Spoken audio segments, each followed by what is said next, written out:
നമുക്കിപ്പോ ഒരു അടുത്ത് എന്നാ ഒരു കോഴ്സ് പഠിക്കാൻ നമുക്കൊരു ഇച്ഛ കിട്ടുന്നില്ല, എന്താ ചെയ്യും? ഓരോ കാര്യത്തിനെ നമുക്കൊരു പ്രലോഭനം ഉണ്ടാകുന്നു, നമുക്കൊരു ഇച്ഛ കിട്ടുന്നില്ല, നമ്മൾ അങ്ങ് വീണ് പോവല്ലേ. നമ്മളവർക്ക് ഇതാന്ന, പക്ഷെ ഇച്ഛയിലാണ് ഇതെല്ലാം കിടക്കുന്നത്. കാര്യങ്ങളെല്ലാം ബാക്കി ശരീരത്തില് കാര്യങ്ങൾ എക്സർസൈസ് ചെയ്യുന്നതേ ഉള്ളൂ. തീരുമാനങ്ങൾ എടുക്കുന്നത് ഇപ്പൊ ഒരു പാപം ചെയ്യുന്നതാണേലും പാപം ചെയ്യുന്ന അവസാനമല്ല ശരീരം പ്രതികരിക്കുന്നുള്ളൂ. തീരുമാനം എടുക്കുന്ന ഉള്ളില്ല, ശരീരമല്ല വാസ്തവം പറഞ്ഞ ആദ്യം ഇത് ചെയ്യുന്നത്. അങ്ങനെയുണ്ട്. അതുകൊണ്ട് തീരുമാനം അത് ആദ്യത്തെ മേഖലയിൽ തന്നെ നമ്മള് പാപത്തിന്റെ ആദ്യ സാധ്യത തന്നെ ഇത് കട്ട് ചെയ്യണമെന്ന് പറയുന്നത്. ആദ്യത്തെ പരിഗണന നമ്മൾ പരിഗണിക്കാൻ പോയി കഴിഞ്ഞാൽ ഇതിനെ നമ്മളെ ഇത് വഹിച്ചോണ്ട് പോകും. അപ്പൊ ആദ്യം തന്നെ ആ സീഡ് ഇങ്ങനെ ഒരു മെസ്സേജ് വന്ന് നമ്മളിലേക്ക് വീഴുമ്പോൾ തന്നെ അതിൽ നിന്ന് ഓടി മാറിക്കണം. അല്ലെങ്കിൽ നമ്മൾ അതിനെ, അതാ ഹവായിക്കൊക്കെ ഹവായുടെ ഒക്കെ ഉദാഹരണം പോലെ പറഞ്ഞിരിക്കുന്ന എല്ലാവരും. ദൈവം പറഞ്ഞ് പഴം ഭക്ഷിക്കണ്ടെന്ന് പറഞ്ഞു, ഭക്ഷിച്ചാൽ മരിക്കുമെന്നാ പറഞ്ഞ്. അല്ല, ഹവ ഒരു പഴം ഭക്ഷിച്ചതല്ല വിഷയമേ, മരിക്കുമെന്ന് പറഞ്ഞ ഒരു കാര്യത്തെ അറ്റൻഡ് ചെയ്യാൻ പോവാന്ന് പറഞ്ഞ് ഓർത്ത് നോക്കി. At the cost of the death ആണ് ഈ ഹവ പരിഗണിക്കാൻ പോകുന്നത്. പിന്നെ അല്ലാതെ ഒരു പഴം കഴിക്കുന്നതല്ല പിന്നെ പരിഗണിക്കാൻ പോകുന്നതേ. മരിക്കും എന്ന് പറഞ്ഞ ഒരു കാര്യം ത്തിനെ ദൈവം പറഞ്ഞതിൽ നിന്ന് വ്യത്യസ്തമായിട്ട് ചിന്തിക്കാൻ തുടങ്ങിയ ഒരു നിമിഷമുണ്ട് ഈ പഴം തിന്നുന്നതിന് മുമ്പ്. ആ നിമിഷമാണ് പ്രധാന നിമിഷം. ഓരോ പാപത്തിന്റെ ആദ്യത്തെ ആ നിമിഷത്തെയാണ് നമ്മൾ കട്ട് ചെയ്യേണ്ടത്. ആ നിമിഷത്തിന് ഒരു ഫീഡ് കൊടുത്തു കഴിഞ്ഞാൽ കുഞ്ഞൊരു സമ്മതം മതി, ഇവര് നോക്കിയിരിക്കുക ഇങ്ങനെ. ആ സമ്മതം കൊടുത്തു കഴിഞ്ഞാൽ പിന്നെ അത് ഭയങ്കരമായിട്ട്, ഇപ്പം നമ്മളെല്ലാം ഒരു വയറ് ഇതിന്റെയൊക്കെ നമ്മുടെ കൊറോണയുടെ ഒക്കെ ഒരു വൈറസ് കയറി അത് ആക്റ്റീവ് ആവുമല്ലോ, മൾട്ടിപ്ലിക്കേഷനാണ് പിന്നെ നടക്കുന്നത്. ഇരട്ടിയാവും. ഇരട്ടി എന്ന് പറഞ്ഞാൽ നമുക്ക് വിചാരിക്കാൻ പറ്റാത്ത, ഇപ്പൊ നമ്മൾ ആ ചെസ് ബോർഡിന്റെ ഒക്കെ ഉദാഹരണം പണ്ട് നമ്പൂതിരിയുടെ ഇത് കേട്ടിട്ടില്ലേ? ഒരു ബ്രാഹ്മണനും രാജാവിടെ ഈ ചെസ് കളിച്ചിട്ടേ അവസാനം ജയിച്ചു കഴിഞ്ഞപ്പം ബ്രാഹ്മണൻ ജയിച്ചു കഴിഞ്ഞപ്പം ബ്രാഹ്മണൻ പറഞ്ഞത് സമ്മാനമായിട്ട് എന്നാ വേണം, വലിയ സമ്മാനം രാജാവ് പ്രതീക്ഷിക്കുന്നു കൊടുക്കാനായിട്ടേ. കേട്ടിട്ടുണ്ടോ അത്? അത് അന്നേരം ബ്രാഹ്മണൻ പറഞ്ഞു, 64 കളമാണല്ലോ ഇതിന് ബോർഡിനുള്ളത്. ബ്രാഹ്മണൻ പറഞ്ഞു, എനിക്ക് വലിയ സമ്മാനം ഒന്നും തരണ്ട, ഒരു കാര്യം ചെയ്യും, ഒരു കളത്തേല് ഒരു നെല്ല് വെക്കുക, അടുത്ത കളത്തേല് അതിന്റെ ഇരട്ടി വെക്കുക, അങ്ങനെ 64 കളത്തിൽ നെല്ല് വെച്ച് തന്നാൽ മതി എന്ന് പറഞ്ഞ് ഇരട്ടിച്ച് ഒരെണ്ണത്തിന്റെ മൂന്നാമത്തെ ആകുമ്പത്തിന് 1, ആദ്യത്തേല് 1, അടുത്തതിൽ 2, അടുത്തതിൽ 4, അടുത്തതില് 8, അതിന്റെ 16. നമ്മൾ നോക്കുമ്പോ അത്രയൊക്കെ ആയാലും ഒന്നും ആവുന്നില്ലല്ലോ, അത് 16 അല്ലേ ആവുന്നുള്ളൂ. ആ രാജാവിനോട് പറഞ്ഞ് അങ്ങനെ മതിയെന്ന്. രാജാവോ ഇത്രയും വലിയ ചെസ്സിൽ എന്നെ തോൽപ്പിച്ച ആള് ഇത്രയും കുഞ്ഞു സമ്മാനമാണ് ചോദിക്കുന്നതെന്ന്. രാജാവ് ഇത് വെക്കാൻ തുടങ്ങി. രാജ്യത്തെ മുഴുവൻ നെല്ലും കൊണ്ടുവന്നിട്ട് തികയുന്നില്ല. കാരണം ഒരു 3-4 ഒരു 10-20 ഒക്കെ ആകുമ്പോഴത്തേനും അങ്ങനെ മൾട്ടിപ്ലിക്കേഷൻ ഇരട്ടിക്കുമല്ലേ ഇത്, അങ്ങനെ വർദ്ധിക്കുവാണേ. അപ്പൊ അവസാനം 64ാമത്തെ കളത്തി വരുമ്പോഴത്തേനും ഒരു 20 അക്കമുള്ള സംഖ്യ, അല്ലെ 18-20 അക്കമുള്ള ഒരു വലിയ സംഖ്യയാവും. അങ്ങനെ എന്ന് പറഞ്ഞാൽ എത്ര കോടിക്കണക്കിന് കിൻഡലിന്റെ നെല്ല് വേണം ഇതിന്. അങ്ങനെ എന്ന് പറഞ്ഞ് ഞാൻ പറഞ്ഞത് ഈ മൾട്ടിപ്ലിക്കേഷൻ അങ്ങനെ നടക്കുന്നതെന്ന് പറയുക. നമ്മൾ ഓർക്കുന്ന ആദ്യത്തെ നമ്മൾ നോക്കുമ്പോൾ നമ്മള് ഒരു ഫീഡ് വന്ന് അതിന്റെ ആദ്യത്തെ നോക്കുമ്പോഴത്തേന് ഇച്ചിരിയോ ഉള്ളൂ, അടുത്ത ഇച്ചിരിയും കൂടെ അല്ലേ ഉള്ളൂ. ഇതെന്നാ അടുത്ത ഇച്ചിരി കൂടെ കൊടുത്തു കഴിഞ്ഞാൽ ഇത് 16 അല്ലേ ആവുള്ളൂ. നമ്മുടെ നിയന്ത്രണത്തിലാണ് നമ്മൾ ചിന്തിക്കുന്നത്. അത് ഇച്ചിരി കഴിയുമ്പോഴത്തേനും അങ്ങോട്ട് ജമ്പ് ചെയ്യുന്നതില്ല. പിന്നെ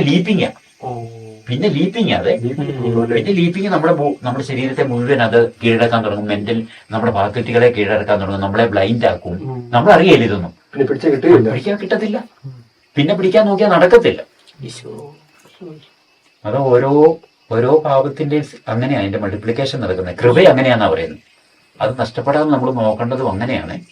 ഈ കൃപ അതിന്റെ ഔദ്യോഗിക തിയോളജി ഉണ്ടോന്ന് എനിക്കറിയത്തില്ല, പക്ഷെ പല ആത്മീയ ഗ്രന്ഥങ്ങളിൽ ഞാൻ അങ്ങനെ വായിച്ചിട്ടുണ്ട്.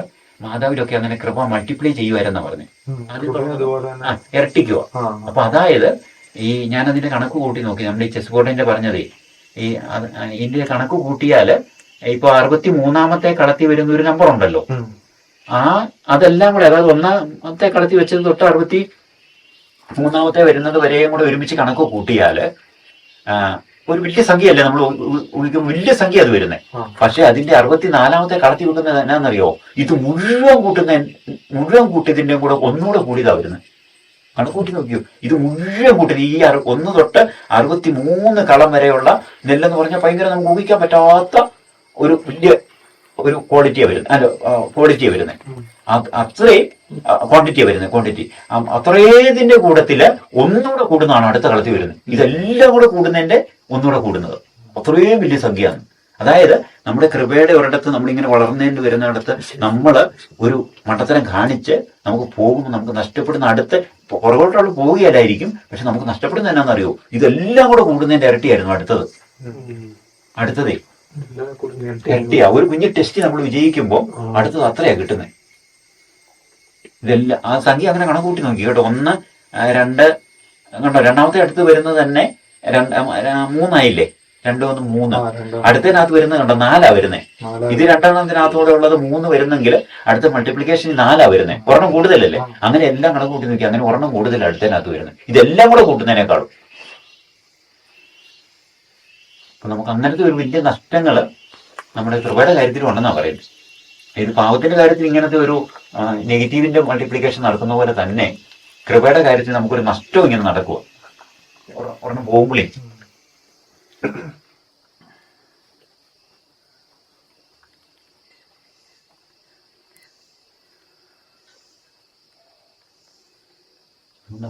നിമിഷത്തിലും ഉള്ള ഒരു വിശ്വസ്തതയാണ് അതെ പിന്നെ വേണ്ടത്.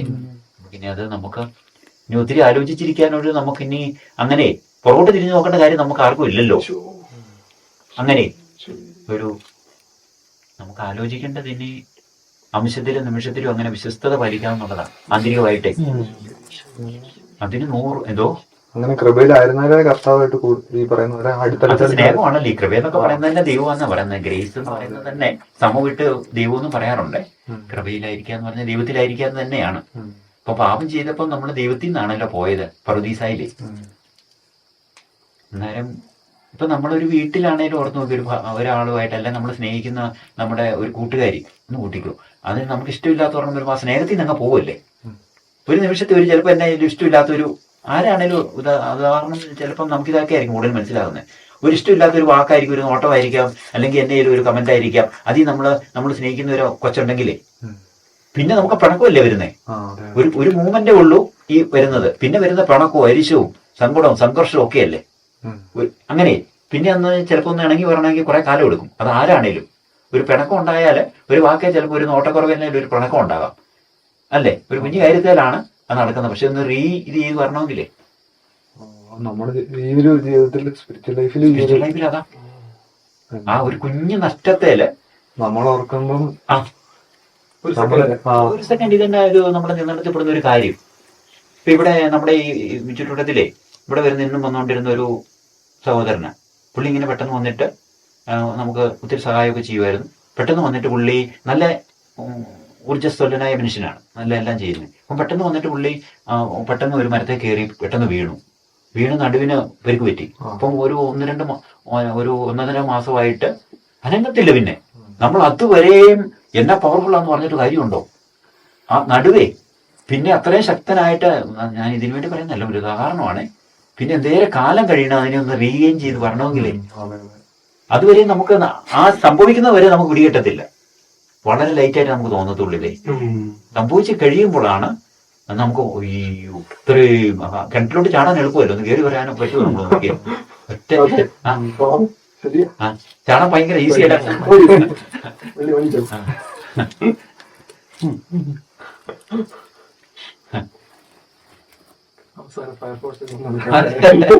വിഷു അങ്ങനെയാ നമ്മുടെ അവസ്ഥ. അതാണ് കാറ് പോയി വേറെ ആരെയൊക്കെ സഹായിക്കാൻ അയ്യോ അതുവരെ ഭയങ്കര ശക്തനാ.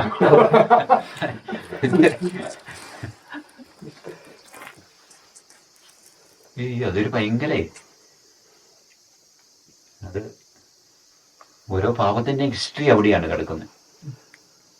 അതുകൊണ്ട് അതിന്റെ ആദ്യത്തെ ആ സൂചനയെ തന്നെ കളയുക. അത് ദൈവസ്നേഹത്തെയാണ് കട്ട് ചെയ്യുന്നത്. നമ്മളതിനെ അത് നമ്മൾ നല്ലപോലെ ധ്യാനിച്ച് കഴിയുമ്പോൾ നമുക്ക് മനസ്സിലായി ഹവ്വായൊക്കെ ഓരോ പാപം ചെയ്ത അറ്റ കോസ്റ്റ് ഓഫ് ഡെത്ത് എന്നുള്ളത് ഒരു ഭയങ്കര എണ്ണമാണല്ലോ.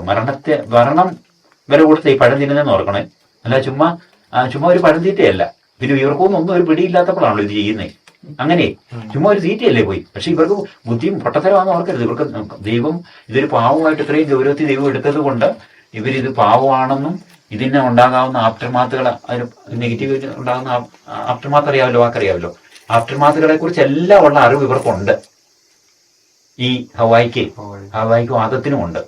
അപ്പൊ അവർക്ക് നഷ്ടപ്പെടുന്നത് ഒരൊറ്റ പാവത്തെ നഷ്ടപ്പെടുന്ന അവരുടെ നിഷ്കളങ്കതയല്ലേ. ഇതെല്ലാം നഷ്ടപ്പെടുക. നിഷ്കളങ്കത നഷ്ടപ്പെടുന്നു, ദൈവത്തോടുള്ള ബന്ധം നഷ്ടപ്പെടുന്നു, പ്രകൃതിയോടുള്ള ബന്ധം നഷ്ടപ്പെടുന്നു. അങ്ങനെ ഞാൻ കുറെ ലിസ്റ്റ് ചെയ്തിട്ടുണ്ട്. 14 ഉണ്ട്. ഏറ്റവും കുറഞ്ഞത്, ഏറ്റവും പ്രധാനപ്പെട്ടത്, പ്രബലമായിട്ടുള്ളത്, ആദിമ നിഷ്കളങ്കത നഷ്ടപ്പെടുന്നു, ആദിമ സൗന്ദര്യം നഷ്ടപ്പെടുന്നു, ആദിമ ഒറിജിനൽ ജസ്റ്റിസ് എന്ന് പറഞ്ഞുകൊണ്ട് കാറ്റീസ് ഒക്കെ പഠിക്കുന്നുണ്ട്, അത് നഷ്ടപ്പെടുന്നു. ഇതെല്ലാം നഷ്ടപ്പെടുന്നു.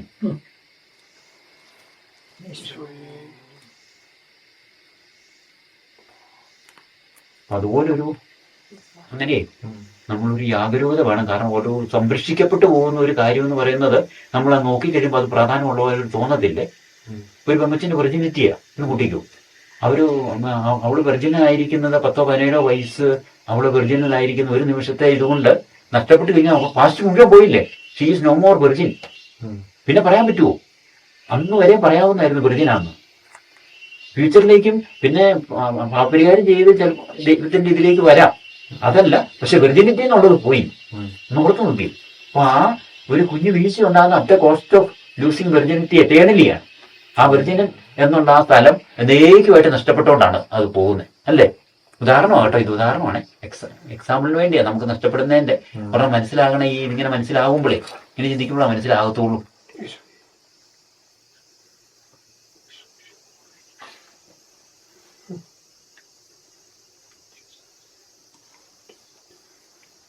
നഷ്ടപ്പെട്ട പിന്നെ തിരിച്ചു വരിക, അങ്ങനെ എന്തെങ്കിലും തിരിച്ചു കർത്താവ് വെർജിനിറ്റി എന്ന് പറയുന്നത് പോയാ പോയി. പിന്നെ കർത്താവ് നമുക്കിപ്പോ കൃപ തന്ന്, പക്ഷെ വെർജിനിറ്റി എന്ന് പറയുന്ന ശരീരത്തിന്റെ അത് പോയി വൺസ് ഫോർ ഓൾ. പിന്നെ ഷീ കാനോട്ട് ബി അങ്ങനത്തെ വെർജിനിറ്റി, ഇറ്റ് ഈസ് ഇമ്പോസിബിൾ. അങ്ങനെ ഇപ്പൊ മാതാവ് വെർജിനാന്ന് പറഞ്ഞ് നമ്മള് ആ വെർജിനിറ്റിയെ ലോകം മുഴുവൻ അതിശയകരമായിട്ട് ആചരിക്കുന്നുണ്ടെങ്കിൽ ആ വെർജിനിറ്റി മാതാവിന്റെ ഉണ്ണീശോയെ കൺസീവ് ചെയ്തപ്പോഴും പ്രസവിച്ചപ്പോഴും വെർജിനിറ്റി നഷ്ടപ്പെട്ടിട്ടില്ല. അതിനുള്ള ദൈവത്തിന് പവർ ഉണ്ട് അങ്ങനെ നഷ്ടപ്പെടാതെ. ദൈവം അത് സംരക്ഷിച്ചു. ഒരു കുഞ്ഞു വെർജിനിറ്റി അങ്ങനെ നഷ്ടപ്പെടാ അങ്ങനെ സംരക്ഷിക്കപ്പെടണ്ടായിരുന്നെങ്കിൽ ദൈവം ഇത്രയും വില കൊടുത്ത് സംരക്ഷിക്കപ്പെടേണ്ട ഇത് ചെയ്യണ്ടായിരുന്നല്ലോ. സംരക്ഷിച്ചു ദൈവം മാതാവിന്റെ അങ്ങനെ. അപ്പൊ അത് അത്ര വില ഉണ്ടായിട്ടാ. ഇപ്പൊ നമ്മളെ സംബന്ധിച്ച് നമ്മുടെ ഇപ്പോഴത്തെ സ്പിരിച്വാലിറ്റിയില് ഈശോ കൊണ്ടുവന്ന രക്ഷയില് പഴയ മനുഷ്യന് അവന് എല്ലാ പാവവും, പഴയ മനുഷ്യൻ എന്ന് പറഞ്ഞാൽ നമ്മളെല്ലാം ഇങ്ങനെ, അവന് ഒരു പാവവും ചെയ്തിട്ടില്ലെങ്കിലും ഈ പഴയ മനുഷ്യനായതുകൊണ്ട് അവന് രക്ഷപ്പെടത്തില്ല. പഴയ മനുഷ്യൻ ഈശോയോടുകൂടെ മരിച്ചിട്ട് പുതിയ മനുഷ്യനാകണം. ഇവൻ എല്ലാ പാവവും ചെയ്തിട്ടുണ്ടെങ്കിലും ഈ പുതിയ മനുഷ്യനാകാം, പഴയ മനുഷ്യനെ പിഴുതു കളഞ്ഞ. ചെയ്തിട്ടുണ്ടോ ഉള്ളതെന്നുള്ളതല്ല, നമ്മളിനി ആത്മീയ മനുഷ്യരായിട്ട് മാറുക എന്നുള്ളതാണ് അതിന്റെ നമുക്കുള്ള സാധ്യതയാണ്. വലിയ സാധ്യതയുണ്ട് അങ്ങനെ, അതൊന്നുണ്ട്. പക്ഷെ ഇങ്ങനത്തെ കാര്യങ്ങൾ നമുക്ക് നഷ്ടപ്പെടും. അങ്ങനത്തെ ആ വലിയ ബ്യൂട്ടികളെ ഉണ്ടോ.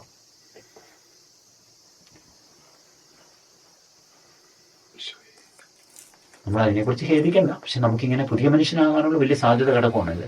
അതാണ് എടുക്കേണ്ടത്. അത് ഒരു 10 കൽപ്പനകളിൽ ലംഘിച്ചാലും തിരിച്ചു വരാം. തിരിച്ചു വന്നാൽ ഈശോയെ ധരിക്കാൻ, പുതിയ മനുഷ്യനാകാം. പുതിയ മനുഷ്യനാണ് നിലനിൽക്കണം. എന്നിട്ട് പിന്നെ കൽപ്പനകൾ പാലിക്കുന്നതിലും അങ്ങനെയാണ്. നമ്മൾ 10 കൽപ്പനകളും പാലിക്കും. 10 കൽപ്പനകളും പാലിച്ചുകൊണ്ട് പോയാലേ പാലിച്ചുകൊണ്ട് പോകാൻ പറ്റത്തുള്ളൂ. പക്ഷെ ഒരു കൽപ്പന ലംഘിച്ചാൽ എല്ലാ കൽപ്പനയും ലംഘിക്കപ്പെടുകയും ചെയ്യും. അങ്ങനെ അതിന്റെ ഓപ്പോസിറ്റ് നോക്കി എന്നാ ഇതിലാ കിടക്കുന്നതെന്ന്, നിസ്സഹായതയിലാ കിടക്കുന്നതെന്നേ. മറ്റേത് 10 കൂടെ പാലിച്ചുകൊണ്ട് പോകണം, അല്ലേ?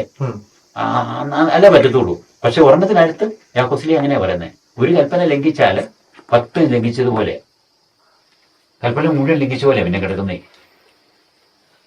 എല്ലാം അങ്ങനെയാ. നോക്കിയ സ്നേഹം പോവല്ലേ പിന്നെ. ഒരെണ്ണം പോയി കഴിഞ്ഞാൽ പിന്നെ ഇപ്പൊ ആരേലും ഇങ്ങനെ 10 കൽപ്പനകളിൽ ഏതേലുവേ, അത് നമുക്ക് 10 കൽപ്പനകളെ കുറിച്ച് നമ്മൾ സീരിയസ് അല്ലേ. അതിനകത്തെ ഒരു 6ാം പ്രമാണമോ അല്ല 5ാം പ്രമാണമോ ഒക്കെ നമ്മൾ ഇച്ചിരി സീരിയസ് ആയിട്ട് എടുക്കുന്നുള്ളൂ. അതിനകത്തെ മോഷ്ടിക്കരുതെന്ന് പറയുന്നത് വലിയ കൽപ്പനയാണ്, നമ്മൾ അതിനെ സീരിയസ് ആയിട്ട് എടുക്കുന്നില്ല. അന്യന്റെ ഭാര്യയെ മോഹിക്കരുതെന്ന് പറയുന്നത് വലിയ ഈ എഫക്റ്റിൽ തന്നെ കിടക്കുന്നത്, മരഭാവത്തിന്റെ എഫക്റ്റില്. അപ്പൊ അത് ഇപ്പൊ നമുക്ക് ഒരാളോട്, ഒരു വിവാഹിതയായ ഒരാളോട് നമുക്കൊരു അറ്റാച്ച്മെന്റ് ഉണ്ടായാല് 10ാം കൽപ്പന, ഈ 9ാം കൽപ്പനയുടെ ലംഘനത്തിലാണ് നമ്മള്. അപ്പൊ നമ്മൾ ഓർക്കുന്ന ഇതൊന്നും കുഴപ്പമില്ല, ചെറിയ കൂട്ടുകൂടെ ചെറിയ ഫ്രണ്ട്ഷിപ്പിലായിരിക്കാം എന്നുള്ള രീതിയിൽ അങ്ങനെ ഒത്തിരി ഉണ്ട് കേസുകളെ. പക്ഷെ നമ്മൾ സംഭവിക്കുന്നത് അങ്ങനെ, ഇവിടെ തന്നെ എന്നോട് വന്ന് ഒത്തിരി പേര് ഇങ്ങനെ ഷെയർ ചെയ്തിട്ടുണ്ട്. പക്ഷെ ഞാൻ ഇത് പറഞ്ഞപ്പോൾ അവർക്ക് അത് മനസ്സിലായ ഒരു പിന്തിരിഞ്ഞതിന്ന്. കാരണം ഒരു കുഞ്ഞു കാര്യമുള്ളൂ, പക്ഷെ നമുക്ക് ഫീൽ ചെയ്യത്തില്ല ഇതിനെ ഒരു കൂട്ടല്ലേ, ഒരു ചെറിയ മോഹമല്ലേ എന്നുള്ളത് ചിന്തിക്കുന്നുള്ളൂ. പക്ഷെ കൽപ്പന അന്യന്റെ ഭാര്യയെ മോഹിക്കരുത് എന്നുള്ള നമ്മൾ നോക്കുമ്പോൾ ഒട്ടും ഗൗരവമില്ല. അന്യന്റെ വസ്തുക്കൾ മോഹിച്ചാലും ഇത് തന്നെ അവസ്ഥ. നമ്മളിൽ നിന്ന് ഈ 10 കൽപ്പനയും ഓഫാ പിന്നെ. ഒരെണ്ണമല്ല.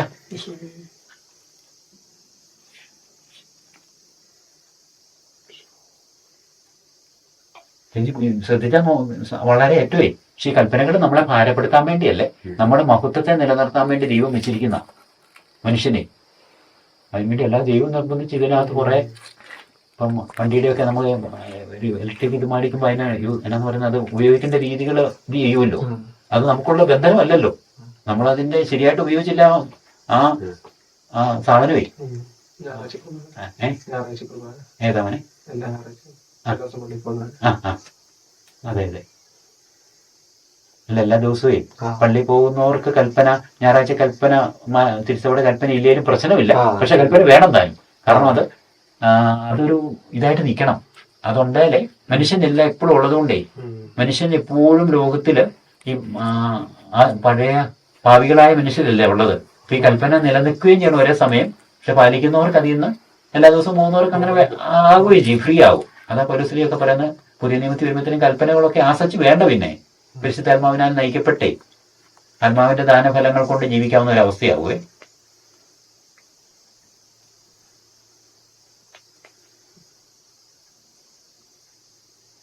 ചില ശ്രദ്ധിച്ചാൽ മതി, ഒരു കുഞ്ഞ് ശ്രദ്ധയില് ഇതിനെ മനോഹരമായിട്ട് പാലിച്ച് നമുക്ക് പോകാനോ ഉള്ളേ. പക്ഷെ ഒരു കുഞ്ഞ് ശ്രദ്ധ മാറിയാൽ നമുക്ക് ഭയങ്കര ദ്രവിക്കൽ ഇതിനെ അങ്ങ് തുടങ്ങും. അത്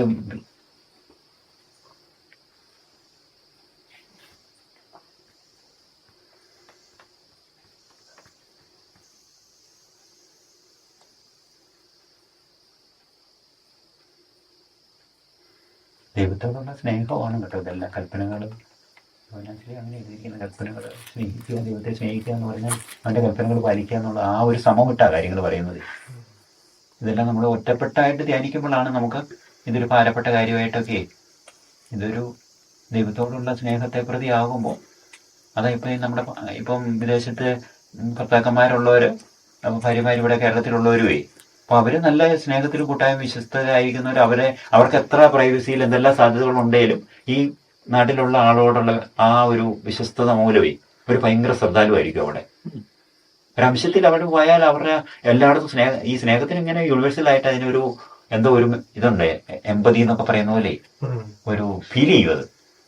അപ്പൊ അവിടെ ഒരു ലംഘനം ഉണ്ടാകുമ്പോൾ ഇവർക്ക് ഫീൽ ചെയ്യും ആ സ്നേഹത്തിന് എന്തോ ഒരു മരവിപ്പ് ഉണ്ടാവും. അതേ അങ്ങനെയുണ്ട്. അപ്പൊ അത് ആ ഒരു സൂക്ഷ്മമായിട്ട് പാലിക്കുമ്പോൾ അവർക്ക് അങ്ങോട്ടും ഇങ്ങോട്ടും അറിയാതെ. അല്ലാത്തപ്പോൾ ഇതിനകത്തൊരു ഇത് വരും, അന്നേരത്തേനും ഒരു ആ ഒരു അന്തരീക്ഷത്തിന്റെ ആ ഒരു വിശുദ്ധ തലവേ മാറാൻ തുടങ്ങും. അത്ര ഇതായിരിക്കണം. അതാ വിശ്വസ്തത എന്ന് പറയുന്നതേ. ദൈവം നോക്കുന്ന അതാ, ഹൃദയത്തില് നമ്മുടെ ദൈവവും നമ്മുടെ മനസാക്ഷിയും കാണുന്നിടത്ത് ക്രിസ്റ്റൽ ക്ലിയർ ആയിരിക്കണം. അവിടെ ക്ലിയർ അല്ല നമ്മൾ ബാക്കി പിന്നെ, അല്ലെങ്കിൽ ഈശോ പറയുന്ന ഹിപ്പോക്രസിയിലാണ് നമ്മൾ പിന്നെ അഭിനയോ. പിന്നെ അത് നമുക്കും അറിയാം, അഭിനയത്തിലല്ലെങ്കിൽ ദൈവവും മനുഷ്യരും കാണുന്ന നമ്മുടെ മനസാക്ഷിയും കാണുന്നിടത്ത് ക്ലിയർ ആയിരിക്കണം. അങ്ങനെ ജീവിക്കാൻ ഭയങ്കര മനോഹരമാണ് ജീവിതം. അല്ലാതായിരിക്കുമ്പോൾ ഈ ഭയങ്കര പിന്നെ അഭിനയിക്കണം, നമുക്ക് സ്വാഭാവികമായിട്ടൊന്നും ചിരിക്കാൻ പറ്റത്തില്ല, പിന്നെ സംസാരിക്കുന്നതിനകത്ത് ആ ബ്യൂട്ടി അങ്ങ് പോവും, എല്ലാം പോവല്ലേ, പിന്നെ എല്ലാം പോവുക. അല്ലാതെ എന്ത് ഇതാ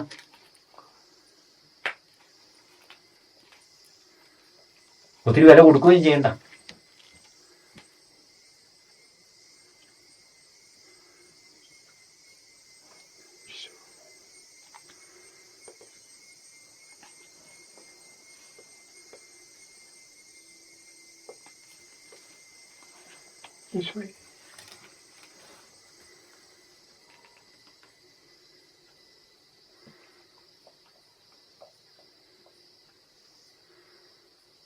അന്തരീക്ഷത്തിൽ അങ്ങനെ ഒരു ഫീലിംഗ് ഉണ്ട് എപ്പോഴും. ഈ ടീച്ചറൊക്കെ പറയുന്ന ഒരു എക്സാമ്പിൾ ഉണ്ട്, അതായത് ആ സയന്റിഫിക് ആയിട്ട് തെളിയിച്ച എക്സാമ്പിളാണ്. അതായത് ഈ ഒരു തള്ളമയിൽ, അതിന് കുറെ കുഞ്ഞുങ്ങളുണ്ട്. അപ്പൊ അതിനെ കിലോമീറ്ററുകൾ അകലെ കൊണ്ടുപോയിട്ട് ശാസ്ത്രജ്ഞന്മാർ പരീക്ഷിച്ചതാണ്. ഇവിടെ തള്ളമയിലിനെ ഇവിടെ വെച്ചു കിലോമീറ്റർ അകലെ കൊണ്ടുപോയിട്ട് ഈ കുഞ്ഞുങ്ങളെ ഇങ്ങനെ ചീറ്റയ്ക്ക് അടിച്ച് അങ്ങനെ അങ്ങോട്ട് കൊല്ലും. അതല്ലേ കൊല്ലുമ്പോഴെല്ലാം അവിടുത്തെ സമയം ഇവിടെ ഇവർ ചെയ്തു, അവിടെ അടിക്കുമ്പോൾ ഇവിടെ തള്ളമരം ചുട്ടു വരുന്നവർ കിലോമീറ്റർ അകലെ. അപ്പൊ മനുഷ്യർക്ക് അതിനേക്കാളും കൂടുതൽ ഇതേ ഫീൽ ചെയ്യും. ദൈവത്തിന് അന്നേരം അതിനേക്കാളും ഫീൽ ചെയ്യും. നമ്മൾ വായിലൊരു വാക്ക് വരുന്നതിന് മുമ്പേ ദൈവം അറിയുന്നതല്ലേ പറയുന്നത്.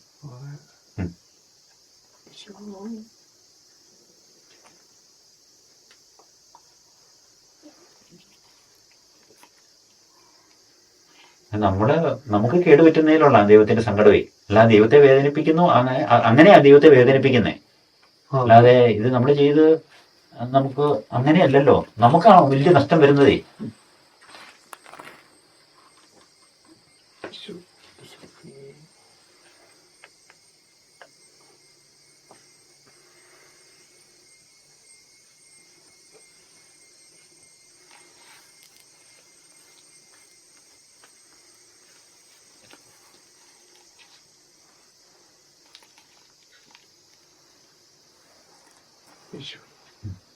നമ്മളൊരു കുഞ്ഞു കാര്യം ചെയ്യുമ്പോഴും കർത്താവിന് അതുപോലെ അത് ഫീൽ ചെയ്യുന്നുണ്ട്.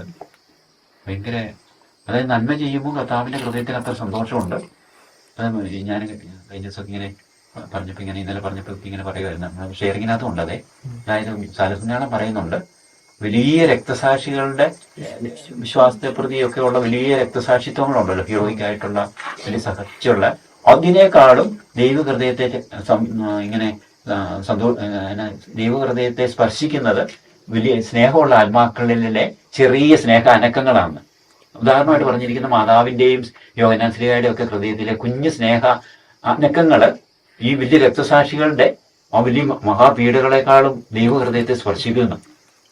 അങ്ങനെയായോ? അപ്പൊ നമ്മുടെ കുഞ്ഞ് സ്നേഹ, ഇവിടെ ഇരുന്നുള്ള കുഞ്ഞു സ്നേഹം പോലും അത് ആ സ്നേഹത്തിന്റെ ശക്തി അനുസരിച്ച് അവിടെ ദൈവഹൃദയത്തെ സ്പർശിച്ചുകൊണ്ടായിരിക്കുന്നത്.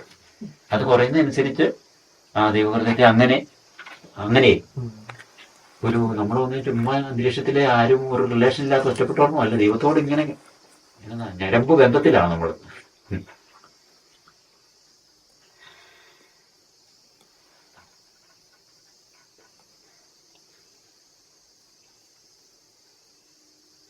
നമ്മളതുപോലെ സ്നേഹത്തിലേക്ക്, അല്ലെങ്കിൽ ഈ പറയുന്ന ഒരു സ്നേഹത്തിലേക്ക് അടുത്തു കഴിഞ്ഞാലേ നമുക്ക് ഈ പറയുന്ന മൈന്യൂട്ട് ആയിട്ടുള്ള മനസ്സിലാകത്തുള്ളൂ. അത് നേരം. ഇപ്പൊ നമ്മളൊരു പാവം ചെയ്യുമ്പോഴോ അല്ലെ നമ്മൾ ചുമ്മാ അങ്ങനെ ഇത് ചെയ്യുമ്പോഴും നിസ്സംഗമായിട്ടിരിക്കുമ്പോഴും ഒന്നും നമുക്ക് ദൈവം അതുമൂലം വേദനിക്കും നമുക്ക് ഫീൽ ചെയ്യുന്നില്ലല്ലോ. ഇപ്പം അല്ല ബ്രദർ പറഞ്ഞില്ലേ, കർത്താവിന് നമ്മളിങ്ങനെ ചെയ്യുമ്പോൾ ഭയങ്കര അതുപോലെ ഫീൽ ഉണ്ടാവുന്നതാണ്. അപ്പൊ നമ്മള് ആ ഒരു ഇതിലേക്ക് അങ്ങ് അടുത്തു കഴിഞ്ഞാലല്ലേ ഈ ആ ഫീല് മനസ്സിലാവുള്ളൂ. എന്ന് വെച്ചാൽ നമ്മളും പിതാവിനെ പോലെ അല്ലെങ്കിൽ പിതാവിനെ അതുപോലെ ആകാൻ വിളിക്കപ്പെട്ട പരിപൂർണതയാണല്ലോ. അപ്പൊ നമ്മള് മാറുന്നതിനനുസരിച്ച് അത്രയും സെൻസിറ്റീവ് ആയിരിക്കണം നമ്മളും, എന്നാലും നമുക്ക് അതിന്റെ മനസ്സിലായി വരത്തുള്ളൂ.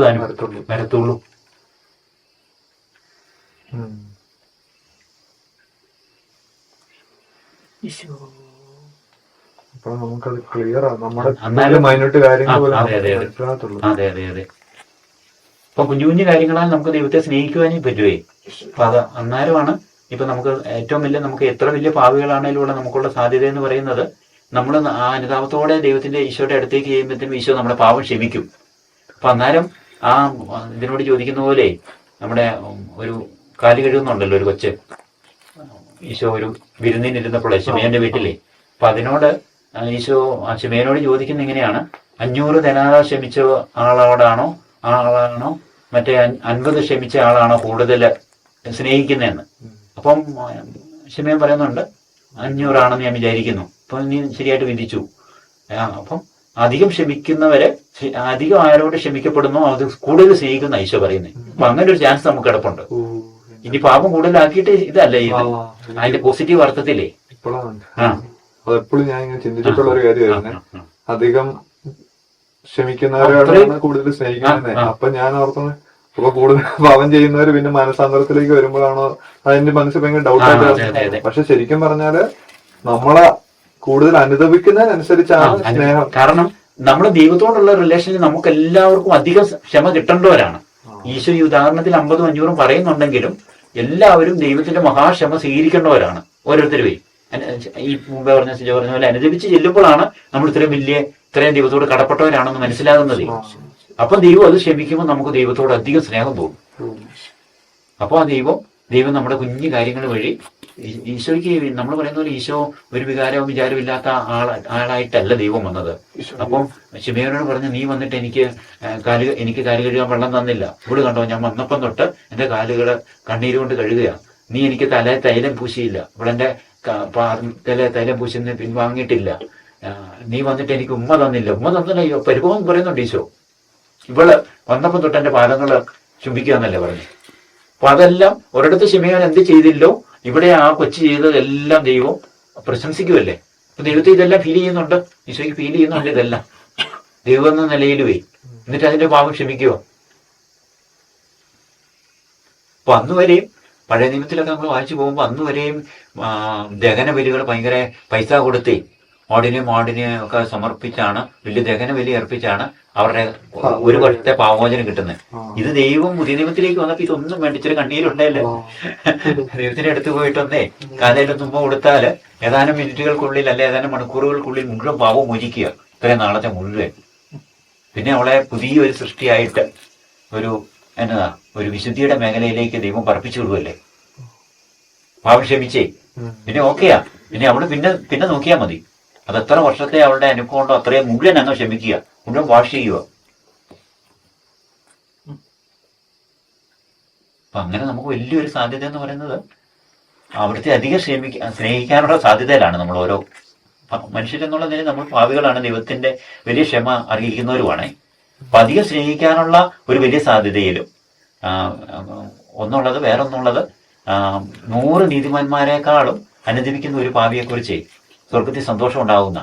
അപ്പൊ നമുക്ക് അനുദപിക്കുകയാണെങ്കിൽ ഈ 100 നീതിമാന്മാർ കൊടുക്കുന്നതിനേക്കാളും സന്തോഷം സ്വർഗത്തിന് കൊടുക്കാനുള്ള സാധ്യതയിലും ഒരു വലിയ ഭാവി, അത്രയും വലിയ സാധ്യതയിലും. അങ്ങനെ 2 മഹാകാര്യങ്ങളാണ് സുവിശേഷത്തിന്റെ സുവിശേഷത്തിന്റെ തന്നെ ഒരു സത്ത ഈശോ കൊണ്ടെന്ന് പ്രത്യാശ. അതാണ് ഏതൊരു പാവി എത്ര എല്ലാം കൊണ്ട് എഴുതിത്തള്ളവനാണെന്ന് കരുതിയിരിക്കുമ്പോഴും അവനുള്ള സാധ്യത എന്ന് പറഞ്ഞാൽ 100 നീതിമാന്മാരെക്കാളും സാധ്യത അവൻ. സ്വർഗത്തെ സന്തോഷിപ്പിക്കുക എന്ന് പറയുന്നത് വിശുദ്ധ ത്രിത്വത്തെയും അവിടെയുള്ള സർവ്വവിശുദ്ധരെയും കൊടാനുകൂടി മാലാഖമാരെയാണെന്ന് ഓർക്കണം. അല്ലാതെ ഒരു തിയേറ്റർ അല്ല, ഇല്ലേ. നിത്യ സംഭവത്തെ സന്തോഷിപ്പിക്കാൻ എന്ന് പറഞ്ഞാൽ ഒന്ന് ഓർത്ത് നോക്കി. ഇപ്പോഴത്തെ ഒരു പാവിയുടെ അനുതാപത്തിന് അത്രയും ശക്തിയാണ്. ഒരു പാവിയെ കുറിച്ച് അതേ ഇടയന്റെ ഉദാഹരണത്തിലും അല്ല, അതാണല്ലോ ഈശോ എന്ന് പറയുന്നതേ.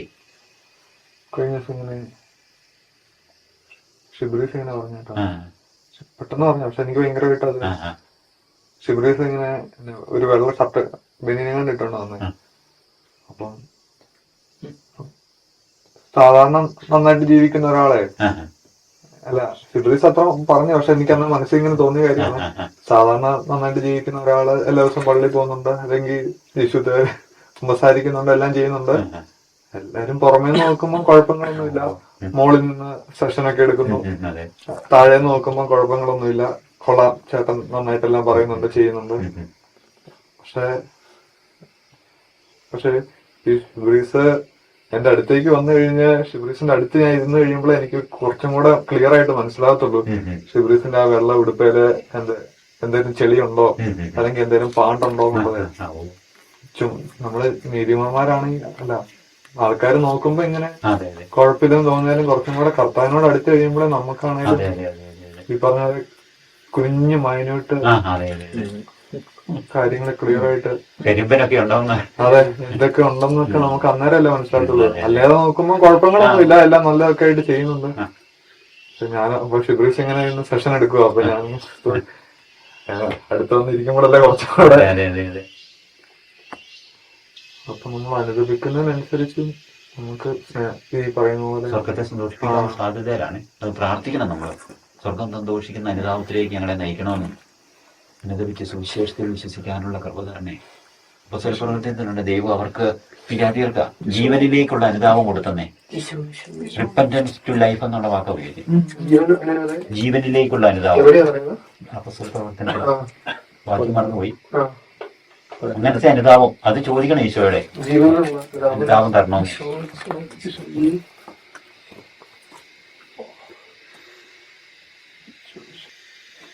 പ്രത്യാശയുള്ളവരായിരിക്കണം ഇതിന്റെ എല്ലാ മധ്യത്തില്. വിശ്വാസം, പ്രതീക്ഷ, ഉപമയും നമ്മൾ എപ്പോഴും അതാ ഭൂമിയിലാകെ നമ്മളൊക്കെ ഉറപ്പാക്കേണ്ട കാര്യങ്ങളെ.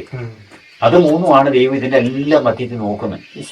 നമ്മുടെ പരിമിതികളൊന്നുമല്ല. അത് ഉദ്ദേശിച്ചൊക്കെ പറയുന്നത് ഞാൻ യുഗാസിന്റെ സ്ഥാനത്താണ് ഞാനിരുന്നെങ്കിലേ ഞാൻ പോയി തൂങ്ങിച്ചാകുകയല്ലായിരുന്നു, ഞാൻ പോയി ഈശോയുടെ കരുത്തൻ ഞാൻ നേരെ. അതുപോലെ വ്യത്യാസയും ഈ മുമ്പേ പറഞ്ഞ പോലെ അതുപോലെ കർത്താവായിട്ടുള്ള സ്നേഹം ഒരു കൂട്ടാണ്. അത്രയും ഇതൊരു പ്രത്യാശയാണ്. അത് ഏറ്റവും അതമ്പതിച്ച അവസ്ഥയിലും അത്രയും ദൈവത്തിന്റെ കരുത്തെ പോയി ഞാൻ കാര്യങ്ങൾ നടക്കുമെന്നുള്ളവര് കുച്ചേസിയുടെ സ്പിരിച്വാലിറ്റി അത് എപ്പോഴും കേട്ടോ. ഞാൻ കുച്ചേസി അധികം ഒരു പാവം ചെയ്തിട്ടില്ലേലും കുച്ചേസിയെ പറഞ്ഞ ഞാൻ മഗ്നനായ പോലെ എനിക്ക് പാവം ഉണ്ടെങ്കിലും ഈശോ എന്നോട് ക്ഷമിക്കുമെന്ന് ഞാൻ വിശ്വസിക്കുന്നെന്ന് പറഞ്ഞോണ്ടാ അവസാനം എന്റെ പുണ്യമല്ല ഈശോയാണ് എന്റെ പുണ്യം എന്ന് പറഞ്ഞോണ്ടാ ജീവിച്ചു. You are my virtues. അപ്പൊ അത് നമ്മളും പറയണം ഏറ്റവും. നമ്മുടെ മെരിറ്റിലൊന്നും അല്ല കിടക്കുന്നത്. നമ്മുടെ മെരിറ്റ് എന്തേലും ആയാലും ഒന്നും ആകത്തില്ല. ദൈവത്തിന്റെ സ്നേഹം അത്ര വലുതാണ്.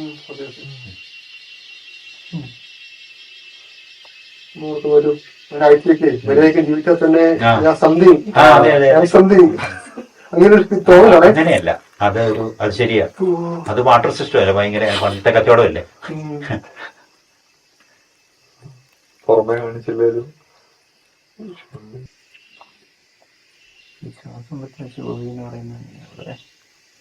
അത് ദൈവത്തിന്റെ വാഗ്ദാനങ്ങളിലുള്ള വിശ്വാസമാണ് നമുക്ക് ഉള്ളതേ. നമുക്കെല്ലാം നമുക്ക് സാധ്യത ഉള്ളപ്പോൾ നമ്മളുള്ളത് വിശ്വാസമല്ലല്ലോ. വിശ്വാസം എന്ന് പറഞ്ഞാൽ നമ്മൾ ഒരു സാധ്യതയ്ക്കും ഇതിപ്പം പറ്റുന്നില്ല നമ്മൾ നോക്കിയിട്ട്. പക്ഷെ ഈശോയുടെ ദൈവത്തിന്റെ കാര്യം എത്ര വരും. ഈശോയ്ക്ക് എന്നെ രക്ഷിക്കാമെന്ന് വിശ്വസിക്കുന്ന അതാ നമ്മുടെ കരുണയുടെ ഇതിനകത്തൊക്കെ പറയുന്നത് ലോകത്തിലെ ഏറ്റവും വലിയ പാവിയാണ് എന്റെ കരുണയ്ക്ക് ഏറ്റവും അർഹൻ എന്ന് പറയുന്നത്. അത് ഞാൻ എന്റെ കർത്താവ് എന്നോട് ക്ഷമിക്കൂ, എന്നെ രക്ഷിക്കുമെന്ന് വിശ്വസിക്കുന്നതാ. അങ്ങനെ നമുക്കൊരു സാധ്യതയില്ല. എല്ലാ രീതിയിലും നോക്കിയാല് നമ്മൾ ഒരു സാധ്യതയില്ലാത്ത ആളാ. അങ്ങനെ ഒത്തിരി മനുഷ്യരുണ്ട്.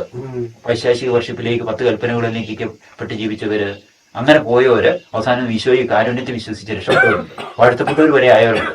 അങ്ങനെ അപ്പൊ അതും നമ്മൾ വിശ്വസിക്കണം. അങ്ങനെ നമ്മുടെ ദൈവത്തിന്റെ കാരുണ്യം ആകാശത്തോളം വലുതാണെന്ന് നമ്മൾ സങ്കീർത്തനത്തിൽ വായിച്ച് നമുക്കൊരു ഫീലും ഇല്ലല്ലോ. ദൈവത്തിന്റെ കാര്യം ആകാശത്തോളം എന്ന് പറഞ്ഞാൽ അന്ന് മനസ്സിലായ ഒരു കുഞ്ഞാകാശത്തിലാ സങ്കീർത്തനം എഴുതിയിരിക്കുന്നത്. ഇപ്പൊ 12 ബില്യൺ യൂണിവേഴ്സ് ഉണ്ടെന്നല്ല പറയുന്നത്. അത്രയും വലിയ ആകാശമാണ് ദൈവത്തിന്റെ കാരുണ്യം കിടക്കുന്നത്. അത്രയും വലിയ കാരുണ്യത്തിലാണ് നമ്മൾ വിശ്വസിക്കേണ്ടത്. അതുകൊണ്ട് നമ്മൾ പാപം ചെയ്യണമെന്നല്ല, നമ്മുടെ മെരിറ്റിലല്ല നമ്മൾ ആശ്രയിക്കേണ്ടത്. അവിടുത്തെ കാരുണ്യം അത്രയും വലുതാ. അത് വിശ്വാസം, അത് തന്നെയാ പ്രത്യാശ. ദൈവം അത് എന്നെ കാണും, എന്നെ വിലയുള്ളവനായിട്ട് എണ്ണും. അങ്ങനെ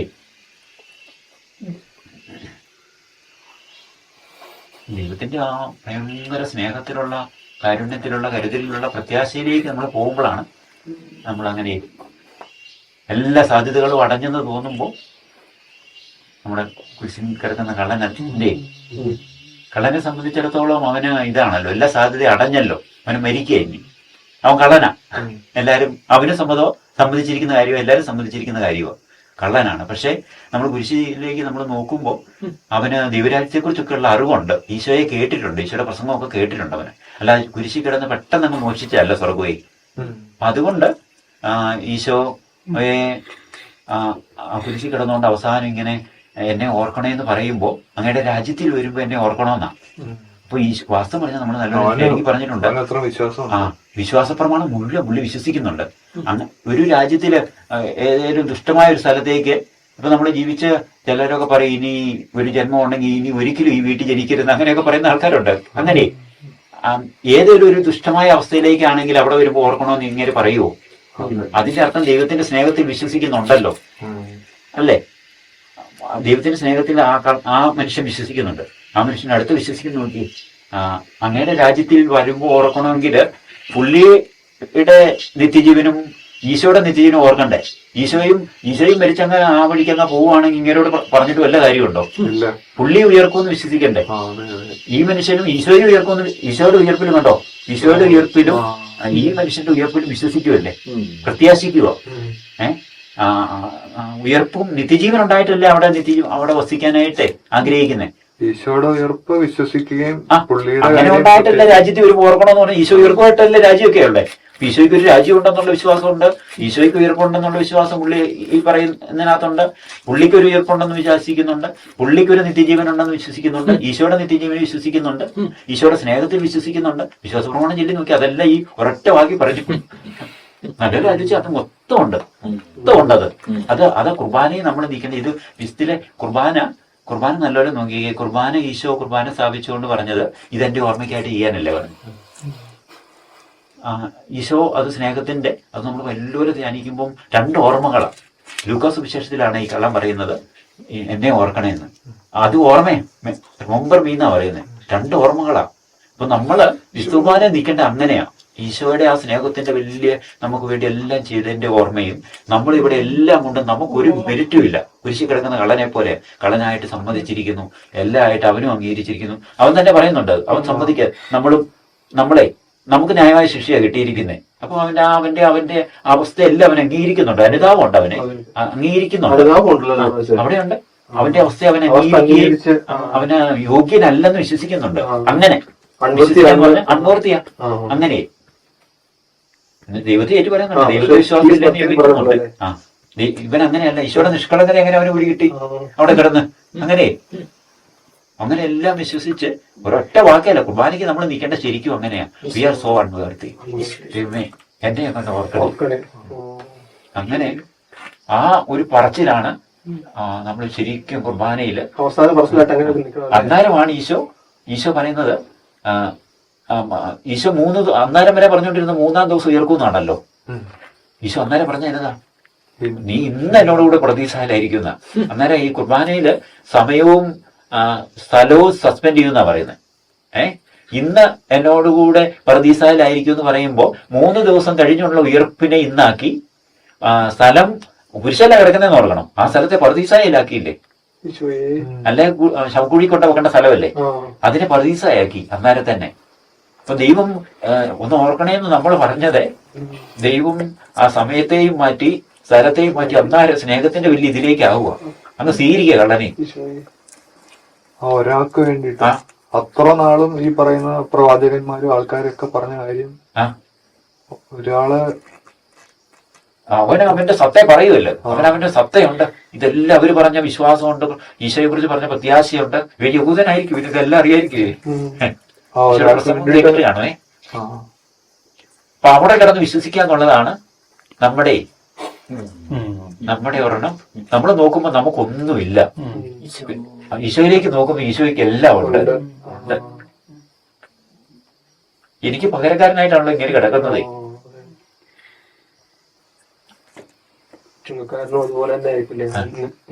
അതെ അതെ അതെ.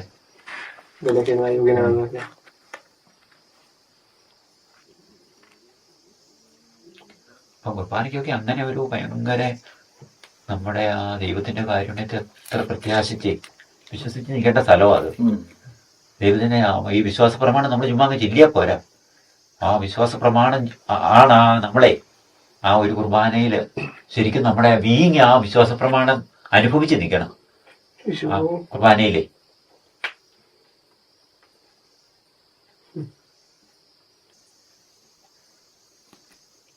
കാറ്റിസ്തി പറയുന്നുണ്ട്, ഈശോ കുരിശിൽ കിടന്നപ്പം മനുഷ്യമക്കളെ മുഴുവനെ നമ്മൾ ഓരോരുത്തരെയും അവിടുന്ന് അറിയുകയും സ്നേഹിക്കുകയും ചെയ്തെന്നാ പറഞ്ഞു ഈശോ കുരിശിൽ കിടന്നപ്പോഴേ. കാരണം ദൈവത്തിന്റെ സമയമൊക്കെ അങ്ങനെ ഇല്ലല്ലോ. ഓരോ മനുഷ്യനെ ആദ്യം ഉണ്ടായ ആദം തൊട്ട് അവസാനം ഉണ്ടാകാനിരിക്കുന്ന ദൈവത്തിന്റെ പദ്ധതിയിൽ ഉണ്ടാകാനിരിക്കുന്ന മനുഷ്യനെ വരെയും കുരിശിൽ കിടന്നപ്പോൾ ആ പീഡകളുടെ മധ്യേ അറിയുകയും ചെയ്തു, സ്നേഹിക്കുകയും ചെയ്തു. അറിയുകയും, ഞാൻ ആദ്യം ഓർമ്മയെന്നാ പറഞ്ഞുകൊണ്ടിരുന്നവണ്ടെ, പക്ഷെ ഓർമ്മയല്ല, ഓർമ്മ ഉണ്ടായിരിക്കും. അറിയുകയും സ്നേഹം, അതതിനെ ഓർമ്മയെക്കാൾ 10 ഇരട്ടിയല്ലേ. അറിയുകയും സ്നേഹിക്കുകയും ചെയ്തെന്നാ, രണ്ടുമുണ്ട്. അപ്പൊ അത് കുരിശിൽ കിടന്നാണ് അങ്ങനെ കാറ്റീസം പറയുന്നത്. കുരിശിൽ കിടന്നപ്പോ ഈശോ അങ്ങനെ ഓരോരുത്തരെയും അറിയുകയും സ്നേഹിക്കുകയും ചെയ്തു. ഈ കുരിശിൽ കിടന്നെന്ന് പറയുന്നത് ഈ പെസഹ കുർബാന സ്ഥാപിച്ചത് ഈ കുരിശിലെ സംഭവം ആന്റിസിപ്പേറ്റ് ചെയ്താണല്ലോ. അപ്പം കുരിശില് ഈശോ ചെയ്തതാണ് കുർബാനയില് ഈശോ അതിനു മുമ്പ് ചെയ്തത്. അപ്പൊ നമ്മൾ മുന്നോട്ടുള്ള കുർബാന ഇപ്പൊ ഓരോ കുർബാന അർപ്പിക്കുമ്പോൾ ഈശോ കുരിശാണല്ലോ. കുരിശിലെ നമ്മളെ ഓരോരുത്തരെ അറിഞ്ഞ ആ സംഭവത്തിന്റെ ആചരണമല്ലേ. അപ്പോൾ ഓരോ കുർബാനയിലും ഈശോ നമ്മളെ ഓരോരുത്തരെയും അറിയുകയും സ്നേഹിക്കുകയും ചെയ്യുന്നുണ്ട് ഓരോ കുർബാനയിലും. അപ്പം ഒരു സെക്കൻഡിൽ എത്ര കുർബാന നടക്കുന്നതെന്ന് അറിയത്തില്ല. കാരണം 4 ലക്ഷം വൈദികര്, ഇടവ വൈദികരുണ്ടെന്നാണ് പറയുന്നത്. ബാക്കി സന്യാസ വൈദികര്, ഇവരെല്ലാം കൂടി എന്തായാലും വൈദികര് കാണും. അപ്പൊ ലോകത്തിൽ എപ്പോഴും 100 കണക്കിന് കുർബാന ഓരോ നമ്മളിപ്പോഴും പറഞ്ഞുകൊണ്ടിരിക്കുമ്പോൾ കുർബാന നടന്നുകൊണ്ടിരിക്കുക. അതിന്റെ അർത്ഥം ഓരോ സെക്കൻഡിലും ഈശോ നമ്മളെ ഒരു പ്രാവശ്യമല്ല ഓർക്കുന്നേ അറിയുന്നത്, പല പ്രാവശ്യം ഓരോ സെക്കൻഡിലും നമ്മളെ അറിയുകയും നമ്മളെ സ്നേഹിച്ചുകൊണ്ടിരിക്കുക. ഇത് വെറുതെ ഇതല്ല, ഇമാജിനേഷൻ അല്ല കേട്ടോ, ഇത് പച്ച സത്യം ഒന്ന് ഓർക്കണേ. ഫിക്ഷൻ അല്ല. ഇപ്പൊ ഓരോ കുർബാനയും നടന്നുകൊണ്ടിരിക്കുകയല്ലേ. കുർബാന അത്ര സീരിയസ് ആയിട്ടാണല്ലോ ഈ ലോകം മുഴുവൻ ഇങ്ങനെ എപ്പോഴും ചൊല്ലിക്കൊണ്ടിരിക്കുന്നത്. നമ്മളെന്നാ പറയുമ്പോൾ ഒന്ന് ഓർത്ത് നോക്കി, ലോകത്തിൽ ഇത്രയും എല്ലാ സാധ്യതകളും ജഡീയതകളും ഉള്ളിടത്ത് ഇത്രയും പുരോഹിതരെ ദൈവം നിലനിർത്തിയിരിക്കുന്ന നിസ്സാര കാര്യം അതുകൊണ്ടാണോ? ഒരാളില്ലാതെ വരുമ്പോഴേ നമുക്ക് പിടികിട്ടത്തുള്ളൂ. അതിന്റെ ഇത്രയും പുരോഹിതര് ലോകത്തിന്റെ വിവിധ ഭാഗങ്ങളിൽ നിന്ന് കുർബാന അർപ്പിക്കാനുണ്ടെന്നുള്ളത് എന്നാ വലിയ ഭാഗ്യവും ദൈവത്തിന്റെ സംരക്ഷണം പരിപാലനയാണ്.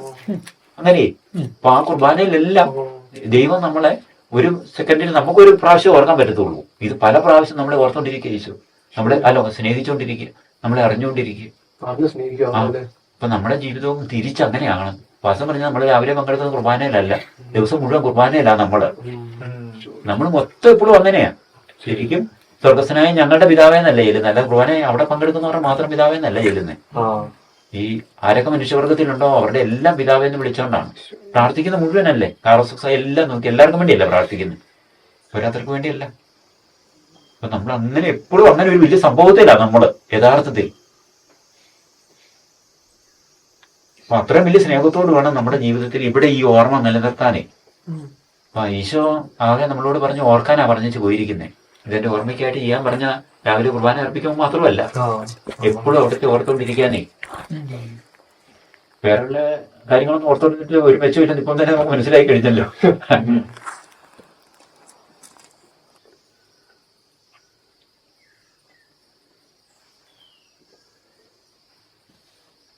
ദാനിയേലിനൊക്കെ അപ്പം കൊണ്ട് കൊടുത്തപ്പോൾ ദാനിയേൽ അങ്ങനെയല്ലേ പറയുന്നത്, അങ്ങനെ ഓർത്തല്ലോ, അങ്ങനെ ഓർത്തല്ലോ.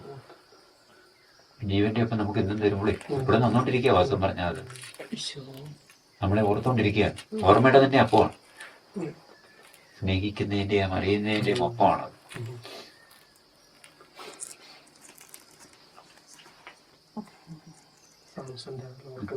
അതെ അതെ അതെ. കൂടി ഓർമ്മ ഭയങ്കര ബൈബിളിലെ വലിയ ഭാഷയാണ്.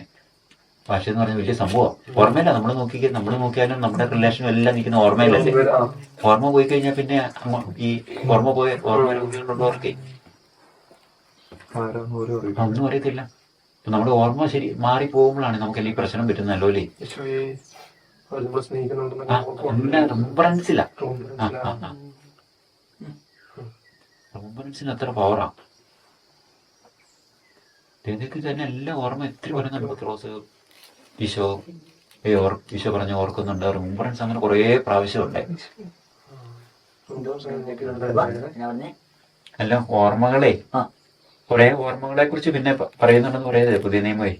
പത്രോസ് ഓർക്കുന്നതും യൂദാസ് ഓർക്കുന്നതും ഒക്കെ ഉണ്ട്.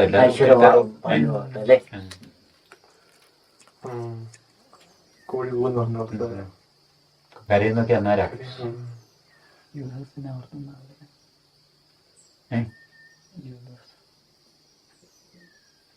യുദാസ് ഓർത്ത് ഒരു വാക്ക് പറയുന്നുണ്ട്, കൃത്യം മറന്നുപോയി. നിഷ്കളങ്ക രക്തത്തെ വെട്ടി കൊടുത്ത് അതിന്റെ ആ ഒരു അവിടെ ഒരു ഓർമ്മ പറയുന്നുണ്ടേ, വാക്ക് മറന്നുപോയി.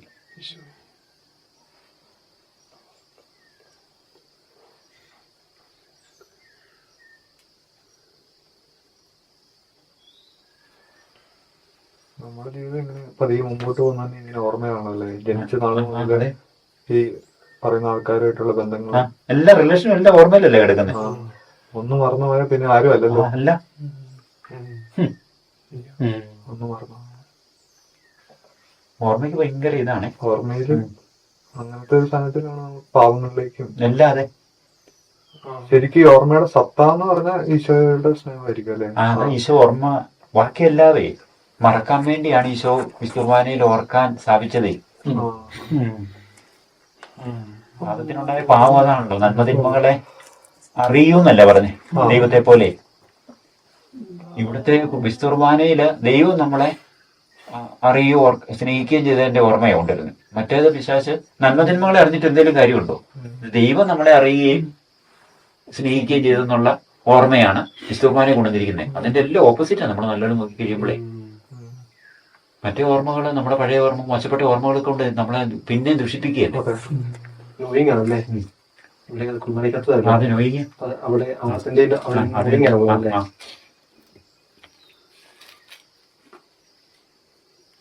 നിത്യജീവനെ കുറിച്ച് തന്നെ ഈശോ പറയുന്ന ഡെഫിനിഷനും അതാ. ഏകസത്യദൈവമായ അങ്ങയെയും അങ്ങയച്ച യേശു ക്രിസ്തുവിനെ അറിയുക എന്നതാണ് നിത്യജീവൻ എന്നല്ലേ. അറിയുകയാണ് അവിടെ വെച്ചിരിക്കുന്നേ. അവിടെ പാപത്തിന്റെ ഹവായിക്കും വിശ്വാസി കൊടുത്ത പരീക്ഷണവും അതായിരുന്നു. ഇത് നിങ്ങൾ അറിഞ്ഞാല് നന്മ തിന്മകൾ തിരിച്ചറിയുന്ന അറിയൂ. അവിടെ നന്മയും തിന്മയും അറിയാം. നന്മയും തിന്മയും അറിയാൻ ദൈവത്തെ അറിയാനായിട്ടായിരുന്നു ദൈവം മനുഷ്യനെ സൃഷ്ടിച്ചതേ. ഏകസത്യദൈവമായ അങ്ങയെയും അങ്ങയച്ച യേശുക്രിസ്തുവിനെയും അറിയാനായിട്ട് നമ്മളെ സൃഷ്ടിച്ച പിശാച് അതിനെ നന്മയും തിന്മയും അറിയാനായിട്ട് അത് വ്യതിചലിപ്പിച്ചു കളഞ്ഞു. അങ്ങനെയാണ് അവിടെ പറ്റുപറ്റത്. ആ പറ്റിലാണ് നമ്മൾ ഇപ്പോഴും നിൽക്കുന്നതേ. അതിൽ നിന്ന് മാറിയിട്ടാണ് ഈ അപ്പനെയും മകനെയും അറിയുക എന്നുള്ള നിത്യജീവനിലേക്ക് വരുന്നത്. വാണ്ടറിങ് തുടങ്ങുന്ന അവിടെ വാണ്ടറിങ് എല്ലാം തുടങ്ങുന്നതേ. അതാ പിന്നെ പോകുന്നത്.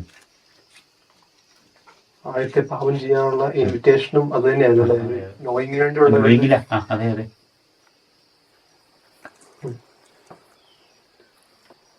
ഈസായിനെ സംബന്ധിക്കുന്ന വാസ്തവം പറഞ്ഞാൽ സ്വാതന്ത്ര്യത്തിന്റെ മിസ്യൂസിനെ സ്വാതന്ത്ര്യമായിട്ട് തിരിതിരിച്ചു. സ്വാതന്ത്ര്യത്തിന്റെ മിസ്യൂസിനെയാണ് സ്വാതന്ത്ര്യമായിട്ട് തിരിതിരിച്ചതേ. അതിനെ അങ്ങനെയാ പാവമായി പോകുന്നത്. ഇപ്പോഴും നമ്മൾ അങ്ങനെയാ. സ്വാതന്ത്ര്യം എന്ന് പറയുന്നത് നമുക്ക് ഇഷ്ടമുള്ളത് ചെയ്യുന്നതല്ലായിരുന്നു. സ്വാതന്ത്ര്യം നന്മയിൽ തന്നെ നിലനിൽക്കുന്ന യഥാർത്ഥത്തിൽ സ്വാതന്ത്ര്യം എന്ന് പറയുന്നത് നമ്മൾ നല്ലോണം ധ്യാനിച്ചു കഴിയുമ്പോൾ നന്മയിൽ തന്നെ നിലനിൽക്കുന്ന, നമുക്ക് നന്മ ചെയ്യാൻ പറ്റാത്ത, നമുക്കിപ്പോ നല്ല സ്വാതന്ത്ര്യം ഉണ്ടെന്ന് പറഞ്ഞാൽ നമുക്ക് തിന്മ ചെയ്യാനുള്ള സ്വാതന്ത്ര്യം നമുക്ക് വാസ്തവം പറഞ്ഞാൽ ഉള്ളൂ. നന്മ ചെയ്യാനുള്ള, നമ്മൾ ഇഷ്ടപ്പെടുന്ന ചെയ്യാൻ പറ്റുന്നില്ല, നമുക്ക് നന്മ ചെയ്യാനുള്ള സ്വാതന്ത്ര്യം ഇല്ലല്ലോ. നമ്മൾ അങ്ങനെയാണെങ്കിൽ നമ്മൾ അടിമത്തത്തിലല്ലേ, സ്വാതന്ത്ര്യത്തിലല്ല. അപ്പൊ നന്മ ചെയ്യാനുള്ള സ്വാതന്ത്ര്യമാണ് നമുക്ക് വേണ്ടത്. ആ സ്വാതന്ത്ര്യം നമുക്ക് എപ്പോഴും സ്നേഹിച്ചുകൊണ്ടിരിക്കാനല്ലേ നമുക്ക് ആഗ്രഹം. അതല്ല സ്വാതന്ത്ര്യം. അത് പറ്റുന്നില്ലെങ്കിൽ നമുക്ക് സ്വാതന്ത്ര്യം ഇല്ലെന്നല്ലേ അതിന്റെ അർത്ഥം.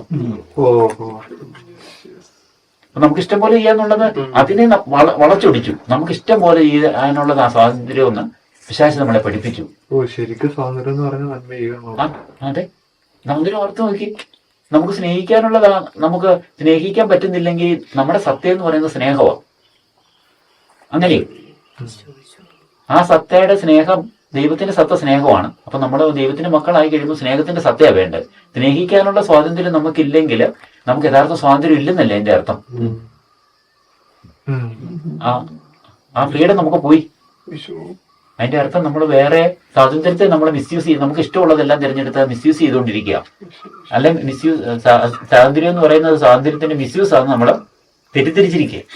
അങ്ങനെ കാറ്റഗറിയിൽ അത് പറയുന്നുണ്ട് കേട്ടോ. അത്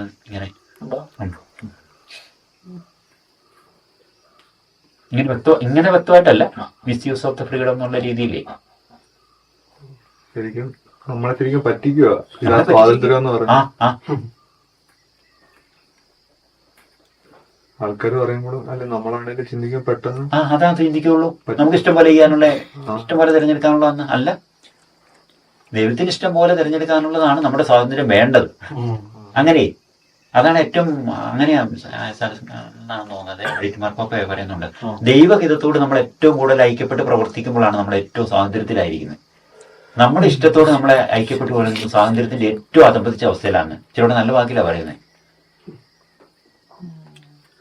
ദൈവഹിതത്തോട് നമ്മൾ ഐക്യപ്പെട്ട് നമ്മുടെ ഇച്ഛ നീക്കുമ്പോൾ, നമ്മുടെ വില്ല് നീക്കുമ്പോൾ, അന്നേരമാണ് നമുക്ക് ഏറ്റവും സ്വാതന്ത്ര്യമുള്ളത്.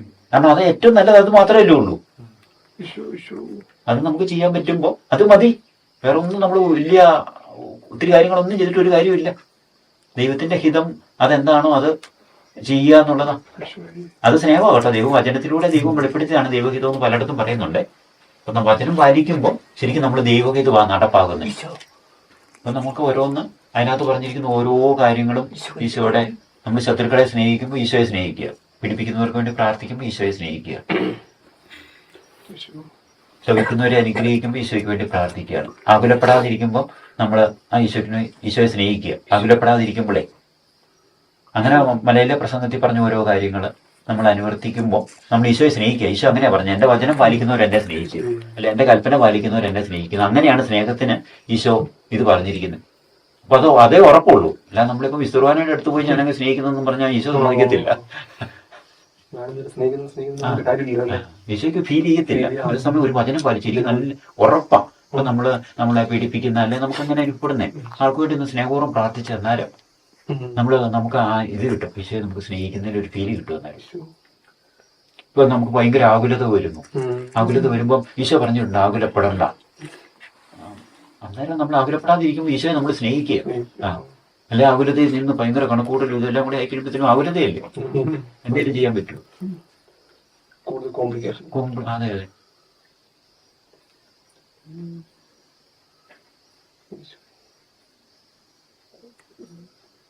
വലക്കകത്ത് കിടന്ന് പെടഞ്ഞാല്, ഈ പാമ്പൊക്കെ വലക്കകത്ത് വിട്ട് കിടന്നാലേ പാമ്പുകൾ പലപ്പോഴും അതിനകത്ത് കിടന്ന് ചത്തുപോകും. പാമ്പിന് രക്ഷപ്പെടാൻ പറ്റത്തില്ല ഈ നെറ്റിനകത്ത് കയറിയാല്. അവർ പടഞ്ഞു പടഞ്ഞ് ഇതിനകത്താവുകയും എന്ന് പറഞ്ഞാല് നമ്മൾ ആകുലതയ്ക്കകത്ത് പെട്ട് കഴിയുമ്പോൾ അതിനകത്ത് കിടന്ന് പടഞ്ഞുകൊണ്ടിരുന്നാല് നമ്മൾ കൂടുതൽ ഫ്രീഡം നമുക്ക് നഷ്ടപ്പെടുത്തുള്ളൂ. അല്ലെങ്കിൽ ചിലപ്പോൾ ഒന്നും തിരിഞ്ഞ് അങ്ങ് ഇറങ്ങി പോകായിരിക്കും. പോകാവുന്നതിനെ നമ്മളിങ്ങനെ പടഞ്ഞു പടഞ്ഞേ നമ്മളെ ആകുലപ്പെടുന്ന വളർത്ത് നോക്കി നമ്മൾ ഭയങ്കര ആകുലപ്പെടില്ലല്ലേ. പടച്ചില്ല. ആ പടച്ചിലിൽ കൂടുതൽ വലക്കകത്ത് നമ്മൾ പെട്ടുപോകും. അവിടെ തന്നെ ഈശോട് പ്രാർത്ഥിച്ച് നമ്മൾ ഇരുന്നാ പോരെ. അതിനിച്ചിരി വില കൊടുക്കണം. പക്ഷെ നമ്മൾ കാത്തിരി നമ്മൾ എന്താ ചെയ്തെന്ന് പറഞ്ഞാലും അടുത്ത ദിവസം ഒന്നും മാറ്റാൻ പറ്റുന്നില്ലല്ലോ. 1 മണിക്കൂർ പോലും നമ്മളെ ഐസ് കൂട്ടാൻ പറ്റുന്നില്ല. എന്നാ ആശുപത്രി അവിടെ സൂപ്പർ സ്പെഷ്യാലിറ്റി ഉണ്ടെന്ന് പറഞ്ഞാലും എത്ര കോടി മുടക്കിയെന്ന് പറഞ്ഞാലും 1 മണിക്കൂർ പോലും കൂട്ടാൻ പറ്റിയല്ലോ. പിന്നെ എല്ലാത്തിനും നിങ്ങൾ ആകുലപ്പെടുന്നതെന്നാ പറഞ്ഞു. അപ്പൊ ആകുലപ്പെടുമ്പോ നമ്മൾ ഓർത്തോണം ഈശോയെ സ്നേഹിക്കാതിരിക്കാന്ന്. അല്ലാതെ നമ്മൾ പറയുന്ന കുറെ സ്നേഹിക്കാതിരിക്കുക. കാരണം വചനം ഇത് നമ്മളോട് വന്ന് പറഞ്ഞത് എവിടുന്നേലും വന്നൊരു ഫിലോസഫറോ സോക്രട്ടീസോ അരിസ്റ്റോട്ടിലോ ഒന്നും അല്ലല്ലോ. ഇത് പറഞ്ഞത് ദൈവമല്ലേ. അപ്പൊ നമുക്ക് അതാണ് ദൈവത്തിൽ ഈശോയോടുള്ള വിശ്വാസം നമുക്ക് കൂടുന്നു. ഇതും ഈ വചനത്തിൽ നമ്മൾ വിശ്വസിച്ച് ഓരോന്നും നമ്മൾ ചെയ്യുമെന്ന് ഇത് ദൈവം പറഞ്ഞ് നമ്മൾ അനുസരിക്കുകയല്ലേ. പഴയ നിയമത്തിലെ നിയമം മുഴുവൻ പൂർത്തിയാക്കി പറഞ്ഞ കാര്യങ്ങളായതൊന്നും ഓർക്കണേ. കൽപ്പനകളും വചനങ്ങളും എല്ലാം പൂർത്തിയാക്കിയിട്ടാണ് ഈശോ നിങ്ങൾ ഇങ്ങനെ കേട്ടിട്ടുണ്ടല്ലോ എന്നാ ഞാൻ നിങ്ങളോട് പറയുന്നതെന്ന് പറഞ്ഞുകൊണ്ട് പറഞ്ഞ കാര്യങ്ങളായത്. അപ്പൊ അതിനെ വിശ്വസിക്കുമ്പോഴാണ് നമ്മൾ യഥാർത്ഥത്തിൽ ഈശോയെ സ്നേഹിക്കുന്നത്. അതിന് നമ്മൾ അങ്ങനെ വിശ്വസിച്ചിരിക്കുമ്പോൾ ഈശോ നടപ്പാക്കിക്കോളും കാര്യങ്ങൾ എന്ത് വേണേലും. മലയിലെ പ്രസംഗം മുഴുവൻ അങ്ങനെ എടുക്കണ്ടേ. ഈശോ പറഞ്ഞത് മുഴുവൻ അങ്ങനെ എടുക്കണേ വചനമായിട്ട്. ദൈവം പറഞ്ഞെന്ന് ഓർക്കണം. ഇത് നമുക്ക് ഒരു മാർക്കം ഇത് ശരിയാകാതെ പോയല്ലോ. ഈ ഒരു മാർക്കത്തെ കിടന്ന് നമ്മൾ മുഴുവൻ എപ്പോഴും മലഞ്ഞുകൊണ്ടിരിക്കുന്നത്. നല്ലൊരു നോക്കി ദൈവത്തിന് കോടി മാർഗങ്ങളാ ഉള്ളത്. നമുക്ക് നമ്മൾ അഡ്രസ് ചെയ്യുന്ന ഒരു പ്രശ്നത്തിന് നമ്മൾ നോക്കുമ്പോൾ ഒറ്റ വഴിയേ കാണത്തുള്ളൂ അതിൽ നിന്ന് രക്ഷപ്പെട്ടു പോകാനേ. പക്ഷെ ദൈവത്തിന് കോടി മാർഗങ്ങളാ കിടക്കുന്നത്. കോടി മാർഗങ്ങൾ. അപ്പൊ അത് നമ്മൾ വിശ്വസിക്കണം. അല്ല നമ്മളിവിടെ ഇരുന്ന് ദൈവമേ നമ്മൾ സങ്കല്പിച്ച് ഈ ഒരൊറ്റ ഇതിലെ ദൈവത്തിന് അങ്ങനെ നമ്മൾ അങ്ങനെയല്ലേ നമ്മൾ ഓരോ അകുലതകളും പെട്ട് ഇങ്ങനെ കിടന്ന് പെടയുന്നതേ. അവിടെ നമ്മൾ രക്ഷപ്പെടണം. ആ വിശ്വാസമായിരുന്നല്ലോ അല്ലേ മറ്റേ കള്ളം കാണിച്ചത്. അതാ വിശ്വാസമാണ് കാണിച്ചത്. പുള്ളി അവിടെ കിടന്ന് എന്നെ കാണിച്ചിട്ട് ഒരു കാര്യമില്ല. സങ്കടപ്പെട്ടിട്ടോ ഒന്നിനും കാര്യമില്ല. അതാ ക്രിസ്ത്യനായിട്ട് പുതിയ യുഗത്തിന് തന്നിരിക്കുന്നത് ഐ ട്രസ്റ്റ് ഇൻ യു എന്ന് പറയാനല്ലേ ഈശോയോടെ. ആദ്യത്തെ പാവത്തെ കുറിച്ച് വ്യാഖ്യാനിക്കുക വരുമ്പോൾ നമുക്ക് നല്ലപോലെ മനസ്സിലാകുന്ന അന്ന് അവര് ഈശോ ദൈവത്തിൽ ട്രസ്റ്റ് ചെയ്തില്ല. അത് കാറ്റീസിനകത്ത് ആ ട്രസ്റ്റ് എന്നുള്ള വാക്ക് തന്നെ ഉപയോഗിച്ചിട്ടുണ്ട്. ഞാനിങ്ങനെ എഴുതിയപ്പോഴും എനിക്ക് കറക്റ്റ് ആ ട്രസ്റ്റ് എന്നുള്ള വാക്ക് ഇങ്ങനെ ഒന്ന് കേൾക്കാതെ തന്നെ കൃത്യം കിട്ടിയായിരുന്നു ഇങ്ങനെ എഴുതി വരുമ്പോഴേ. അപ്പൊ ആ ട്രസ്റ്റ് ചെയ്യാത്തതാണ് അവർക്ക് പറ്റിപ്പോയത്.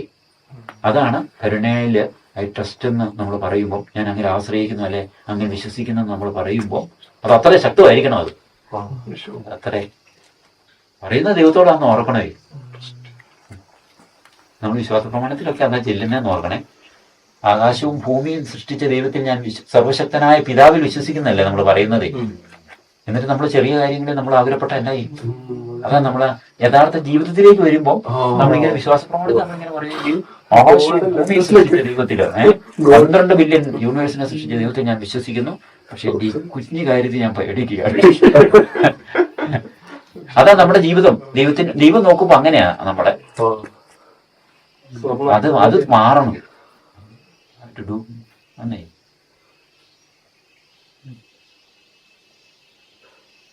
നിങ്ങൾക്ക് ഒന്നും അസാധ്യമല്ലെന്ന് പറഞ്ഞിട്ടുണ്ട് വചനത്തില്. ദൈവത്തിനൊന്നും അസാധ്യമല്ലെന്ന് പറഞ്ഞ അതേ വാക്ക് തന്നെ nothing will be impossible for you എന്നും പറഞ്ഞിട്ടുണ്ട്. അങ്ങനെ അല്ല മത്തായി സുവിശേഷത്തിലെ ആ വാക്കാണ് ഞാൻ എഴുതിയെടുത്ത് വെച്ചിട്ടുണ്ട്. പ്രാർത്ഥിക്കുന്നവരും ഒന്നും അസാധ്യമല്ലെന്ന് പറയുന്നുണ്ട്. നിങ്ങൾക്കും ഒന്നും സാധ്യമല്ല, സഭയ്ക്ക് നമുക്കുവാ.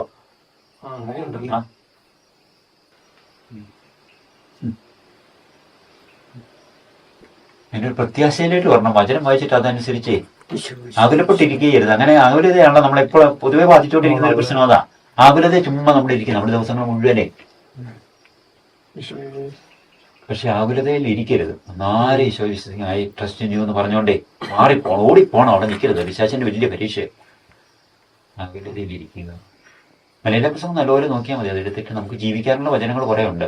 സുവിശേഷത്തിൽ പറഞ്ഞിരിക്കുന്നേ അതെടുത്ത് അങ്ങ് ജീവിച്ചാൽ മതി. ഈ പറയുന്ന നമുക്ക് മനസ്സിലാകുന്ന അനുസരിച്ച് ആദ്യം അങ്ങ് ജീവിച്ചു പോകുമ്പോൾ അടുത്തതിനുള്ള വെളിച്ചം കിട്ടിക്കോളൂ. എല്ലാം കൂടെ മനസ്സിലായിട്ട് ജീവിക്കാനായിട്ട് നോക്കിക്കഴിഞ്ഞാൽ ഒരിക്കലും പറ്റത്തില്ല. പക്ഷെ മനസ്സിലായതനുസരിച്ച് ജീവിക്കുമ്പോൾ അടുത്തതിനുള്ള വെട്ടം കിട്ടും.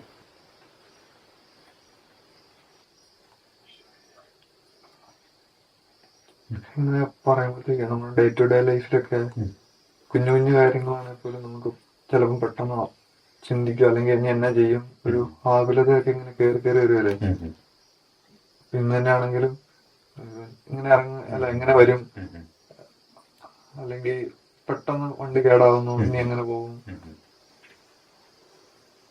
നമ്മളത് കുറച്ചും കൂടെ വിശ്വാസത്തിൽ നമ്മുടെ ജീവിതത്തിൽ വരുന്നതൊന്നും ബൈ ചാൻസ് അല്ലേ.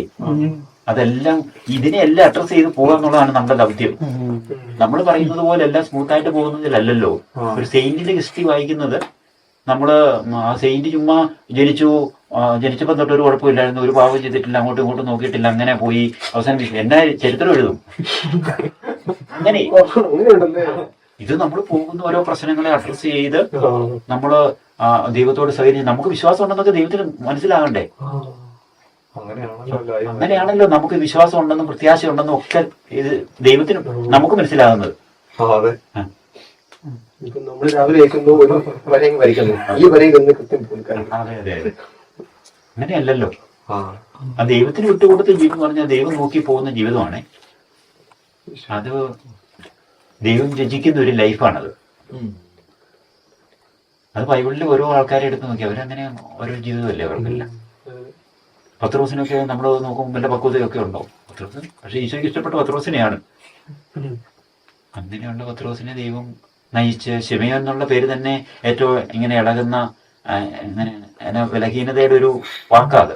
ശിമയോനെ പീറ്റർ ആക്ക്, ശിമയോനെ നീ പീറ്റർ ആക്കാ പറഞ്ഞേ. കർത്താവ് പറഞ്ഞ അങ്ങോട്ടേ സ്വയം പീറ്റർ ആക്കുവാണ്. അവനാണ് സുവിശേഷത്തിലൊക്കെ അങ്ങനെ. ശിമയോൻ എന്നുള്ള വാക്കിന്റെ ഓപ്പോസിറ്റ് ആണ് പീറ്റർ എന്നുള്ള വാക്ക്, പാറ. ശിമയോൻ എന്ന് പറഞ്ഞാൽ ഏറ്റവും ഇളകുന്നതാ. അതിനെയാണ് അവസാനം യോഹന്നാന്റെ സുവിശേഷത്തിൽ വന്നപ്പോഴത്തേനും യോഹന്നാൻ ഈശോ സ്നേഹത്തിലാണല്ലോ തെളിയിക്കണ്ടേ. ഇവരെക്കാൾ അധികമായിട്ട് ഇത് നീ എന്നെ സ്നേഹിക്കുന്നു എന്ന് ചോദിക്കുമ്പോൾ അത് നമുക്കുണ്ടായിക്കൊണ്ടോ. ഇപ്പൊ നമ്മൾ ചോദിച്ചാൽ പറയാൻ പറ്റത്തില്ലേ. പത്രോസ് നിസ്സാരനല്ല അവിടെ. പത്രോസ് ഏറ്റവും ഹയസ്റ്റ് സ്പിരിച്വാലിറ്റിയിലായി. പത്രോസ് പറയുന്നത് അങ്ങറിയുന്നല്ലോ, അങ്ങറിയുന്നെന്ന് പറഞ്ഞ് ചുമ്മാ ഒത്താലൊക്കട്ടെന്ന് പറഞ്ഞ ഒരു വാക്കല്ല. അങ്ങറിയുന്നല്ലോ ഞാൻ നിന്നെ അങ്ങയെ സ്നേഹിക്കുന്നത്, അങ്ങറിയുന്നല്ലോ എന്നാ പറയുന്നത്. അപ്പം പത്രോസിന് അതേ ലെവലിൽ മനസ്സിലാക്കാൻ പറ്റുന്നുണ്ട്. മനസ്സിലായി. കാരണം ഈശോയെ സ്നേഹിക്കുന്നുണ്ടെന്ന് പത്രോസിന് ഉറപ്പായി. അങ്ങേക്ക് പറയാം 3 പ്രാവശ്യം അങ്ങേക്ക് ഞാൻ സ്നേഹിക്കുന്നുണ്ടെന്ന് ഏസല്ല പറയുന്നേ, അങ്ങേക്ക് അറിയാവില്ലോ എന്നാ പറയുന്നത്. ഞാൻ അങ്ങേ സ്നേഹിക്കുന്നുണ്ടെന്ന് 3ാമത്തെ പ്രാവശ്യം പറയുന്നത് അങ്ങ് എല്ലാം അറിയുന്നു, ആ ദൈവത്തിന്റെ അതിലേക്ക് വന്നിട്ടേ ഞാൻ അങ്ങ് സ്നേഹിക്കുന്നുണ്ടെന്ന് അങ്ങ് അറിയുന്നില്ലെന്ന് പറയുന്നത്. എന്നാ വാക്കാന്നുകൊണ്ടത് സ്പിരിച്വാലിറ്റിയുടെ ക്ലൈമാക്സാ. നമുക്കൂടെ ഉറപ്പാ. അപ്പൊ പറയുന്ന ദൈവത്തോടല്ലേ, മറ്റേ മനസ്സ് മനസ്സിലാക്കി വെച്ച അല്ലെ അറിയത്തില്ലാത്ത ഒരാളോടല്ലല്ലോ നമ്മൾ പറയുന്നത് ദൈവത്തോടാ. അങ്ങേക്ക് അറിയാമല്ലോ എന്നാ പറയുന്നത്. എനിക്കും അറിയാം, അങ്ങേക്കും അറിയാം, ഞാൻ നിന്നെ സ്നേഹിക്കുന്നുണ്ട്. അതൊരു ഭയങ്കര ഇതാ കേട്ടോ. അതിലേക്ക് നമ്മൾ വരണം. അത് അതിന്റെ ആയിരിക്കല്ലേ അത് നമ്മളിങ്ങനെ വ്യാഖ്യാനിച്ച് അങ്ങനെ ആക്കുന്ന. കാരണം ഉയർത്തി എഴുന്നേറ്റ് ഈശോ ഈ തള്ളി പറഞ്ഞത് വല്ലതും ഓർക്കാൻ പോകുന്നു. ഈശോ എല്ലാം മറക്കും. സ്നേഹത്തിന് ഇതെല്ലാം മറക്കും. നമ്മൾ മനുഷ്യരായിട്ട് എങ്ങനെ ചിന്തിക്കുന്നത് അതൊക്കെ ഓർക്കുന്നേ. ഈശോ അതൊന്നും ഓർക്കുന്നില്ലേ. ഒരിക്കലും ശത്രുക്കൾക്ക് പോയി ഇത് കൊണ്ടോ ഞാൻ ഉയർത്തുന്നു പറഞ്ഞോണ്ട് ഇങ്ങനെ ഈശോ പോയി നിൽക്കുന്നില്ലല്ലോ. ശത്രുക്കൾക്ക് ഒരിക്കലും രക്ഷപ്പെട്ടിട്ടില്ല ഈശോ. അതാ സ്നേഹം. അങ്ങനെയുണ്ട്. അല്ലെ നമ്മളൊക്കെയാണ് ആദ്യം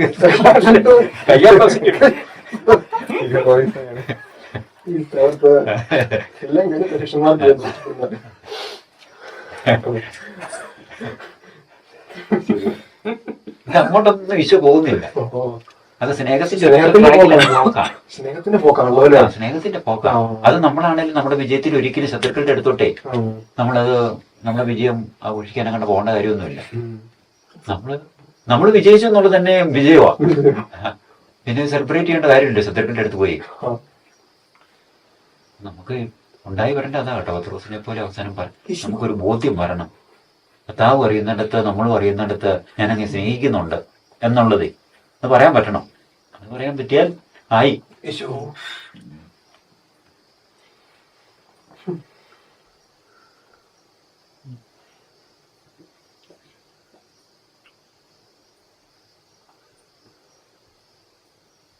വചനം പാലിക്കുമ്പോഴാണ് അതറിയുന്നതേ.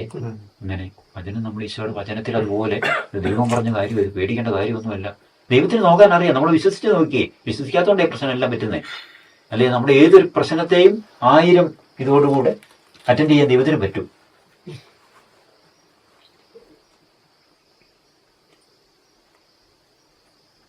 നമ്മളെ ഇത് പറയാൻ പറ്റുമെന്ന് എനിക്കറിയത്തില്ല. പക്ഷെ നമ്മുടെ ആ വണ്ടി ഇടുന്ന ഇപ്പം കണ്ടില്ല അവിടെ ഇവിടെ കൂടെ അല്ലേ കയറി നിങ്ങൾ? അപ്പൊ അവിടെ വണ്ടി ഇടുന്നിടത്ത് അവിടെ കാട് പിടിച്ചെല്ലാം കിടക്കുമായിരുന്നല്ലോ. കാട് പിടിച്ചെല്ലാം കിടക്കുമായിരുന്നു. വണ്ടി ഇടാനൊക്കെ ബുദ്ധിമുട്ടുമായിരുന്നു. അവിടെ എല്ലാം ഇതില്ല. ജോണിയോട് പറഞ്ഞായിരുന്നു അത്. അത് പക്ഷെ ഞാൻ എൻ്റെ യോഗ്യത ഒന്നും ഞാൻ പറയുന്നത് ഞാൻ ഒരിക്കലും വിശ്വസിച്ച് അങ്ങനെയല്ല കേട്ടോ. പക്ഷേ ദൈവത്തിൻ്റെ ഇപ്പം ഞാൻ പലപ്പോഴും ഓർത്തിട്ടുണ്ട്. അത് ആരെങ്കിലും നമ്മുടെ ഇവിടുത്തെ പഞ്ചായത്തിൻ്റെ മെമ്പറിനോട് പറയണോ, അതേ ബ്ലോക്ക് അവരെയൊക്കെ അറിയുന്നവരാ. ഇച്ചിരി കാടൊന്ന് തെളിച്ചാൽ അതൊന്നും സാധ്യമല്ല. കാരണം ഇത് നമ്മുടെ ഇതെന്ന് പറയുന്നത് ഒരു സ്ഥാപിച്ച ഒരെണ്ണമല്ലല്ലോ. അതുകൊണ്ട് നമുക്ക് ഒരു രീതിയിലും പോതിയുമായിട്ട് ആരോടും നമുക്ക് പറയാൻ പറ്റത്തില്ല. ഒരു സാധ്യതയില്ല. ചുമ്മാ പറയാൻ ചിലപ്പോൾ അവർക്ക് വേണമെങ്കിൽ എന്നല്ലാതെ ഒരു സാധ്യതയില്ല. അതെല്ലാം എൻ്റെ മനസ്സിൽ കൂടെ വരുന്നുണ്ടായിരുന്നു. ഞാനൊരു ദിവസം ജോലിയോട്ടി ഇവരും ഒക്കെ കേട്ടതാണ്. ഞാൻ ഈശോയോട് ഇങ്ങനെ വർത്താനം പറയുന്നല്ലേ പറഞ്ഞേ, ഈശോ ഇവിടെ വണ്ടി ഇടാനെല്ലാം ബുദ്ധിമുട്ടാണല്ലോ, ഈ കാടും ഒക്കെ ഒന്ന് മാറ്റി വണ്ടി ഇടാവുന്നവരൊന്ന് ആക്കിയിടാവോ. ഈശോയോട് ചുമ്മാ ഇങ്ങനെ പറയാ. ഇത് ഇച്ചിരി കൂടെ സാധാ ഭാഷയിലാണ് പറഞ്ഞത്. അപ്പം കണ്ടോ തെളിച്ചല്ലേ അവിടെ കിടക്കുന്നത്. ഞാൻ 40 ദിവസം കഴിഞ്ഞ് വന്നപ്പം ഞാനീ പറഞ്ഞ ഞാൻ എൻ്റെ യോഗ്യതയല്ല. ഞാൻ അന്ന് കേട്ടപ്പം തൊട്ട് ഞാൻ താഴെ പോയൊക്കെ ഇരുന്ന് കരയുക ചെയ്തേ. ഈശോ ഇങ്ങനെ അനുസരിക്കുകയാണെന്നേ. അവിടെ മുഴുവൻ വീതി കൂട്ടി ഇച്ചിരി കൂടെ ഇനി ആക്കും. ഇപ്പൊ ഇത്രയും ചെയ്താൽ പോലും മതി. ഈശോയോട് പറഞ്ഞു. ഈശോ ചെയ്തു. അതിന് എന്നാ കാരണമെന്ന് ഒരു പിടി ആർക്കും ഒന്നും കിട്ടുന്നില്ല. അവിടെ മാത്രം വന്ന് ചെയ്തിരിക്കുക. ഇപ്പൊ എത്ര വണ്ടി പണിയാലും ഇടാം. കാടും കളഞ്ഞു. അല്ല അതെ, അത് നമുക്ക് അത്രയാണ്. നമ്മൾ നോക്കിക്കഴിയുമ്പോൾ ഞാനിതെല്ലാം ആലോചിച്ചേ നമ്മുടെ വണ്ടി ഇടാനില്ലാത്തപ്പോ.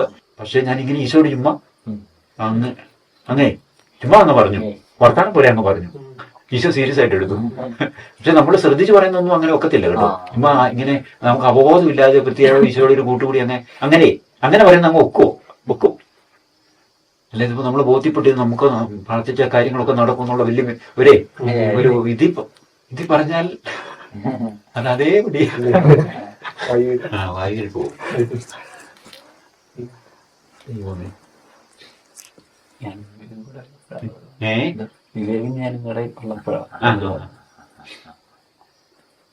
ചുമ്മാ പറയരുതേ. ഇങ്ങനെ കൈ കൊണ്ടിരുന്നു തോന്നുന്നു. അങ്ങനെയല്ലേ അവിടെ ഇങ്ങനെ സ്ഥലമൊക്കെ. അങ്ങനെ ഭൂമിയിൽ ഒത്തിരി അത്ഭുതങ്ങൾ. അങ്ങനെ ആഫ്രിക്കയിൽ അങ്ങനെ ഒരെണ്ണത്തെ കുറിച്ച് ഞാൻ കേട്ടിട്ടുണ്ട്. ആഫ്രിക്കയിൽ ഏതോ ഒരു വല്യമ്മ, ആഫ്രിക്കക്കാരി ഒരു ചേച്ചി ഇങ്ങനെ പ്രാർത്ഥിച്ചു. ഈശോ പറഞ്ഞിട്ടുണ്ടല്ലോ, നിങ്ങൾ പറഞ്ഞാല് ഈ മലയോട് പോയി പറഞ്ഞ കടലിൽ വീഴുമെന്ന് പറഞ്ഞിട്ടുണ്ടല്ലോ. അപ്പൊ ആ ചേച്ചി ആ വചനം വെച്ച് ചേച്ചിയെ ശല്യപ്പെടുത്തുന്ന അവിടെ മുകളിൽ ഒരു വലിയ മലയുണ്ടായിരുന്നു ആഫ്രിക്കയില്. ഈ ചേച്ചി പ്രാർത്ഥിക്കാൻ തുടങ്ങി. ഈ വചനത്തിൽ വിശ്വസിച്ച നിഷ്കളങ്ക ഫെയ്ത്താണ്. അവർക്ക് പഠിത്തമൊന്നും ഇല്ല. വചനം അങ്ങനെ കേട്ടു, ആരോ പറഞ്ഞ് കേട്ട് ഈ ചേച്ചി പ്രാർത്ഥിക്കാൻ തുടങ്ങി. ഈ മല ഇവിടുന്ന് മാറിപ്പോണം.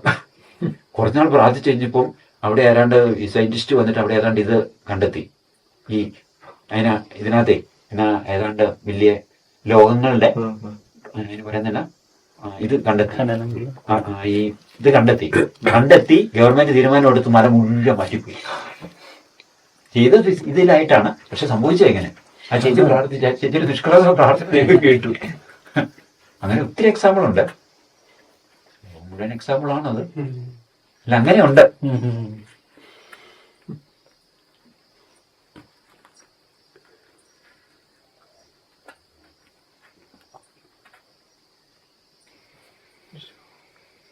പ്രാർത്ഥിച്ചാൽ മതി. നമ്മുടെ ഈ ആകുലതകളൊക്കെ ഒരു പ്രാർത്ഥനയാണ് ഈശോ പറഞ്ഞിരിക്കുന്നത്. അതിനുള്ള മറുപടി അല്ല ആകുലപ്പെടാനല്ല, അല്ലാതെ നമ്മൾ ആലോചിക്കാനല്ല. ബുദ്ധിമുട്ട് ഒരു പിടുത്തം കിട്ടത്തില്ല. ഈശോയോട് സമർപ്പിച്ച് അങ്ങ് പ്രാർത്ഥിച്ചിട്ട് കഴിഞ്ഞാൽ വലിയ റിസൾട്ടുകൾ നമ്മൾ ഉദ്ദേശിക്കാത്ത റിസൾട്ടുകൾ വരും.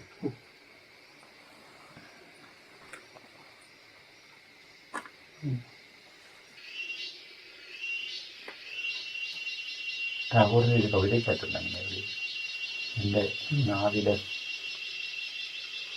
സംഗീതം നടിച്ചപ്പോഴാണ് പോകും.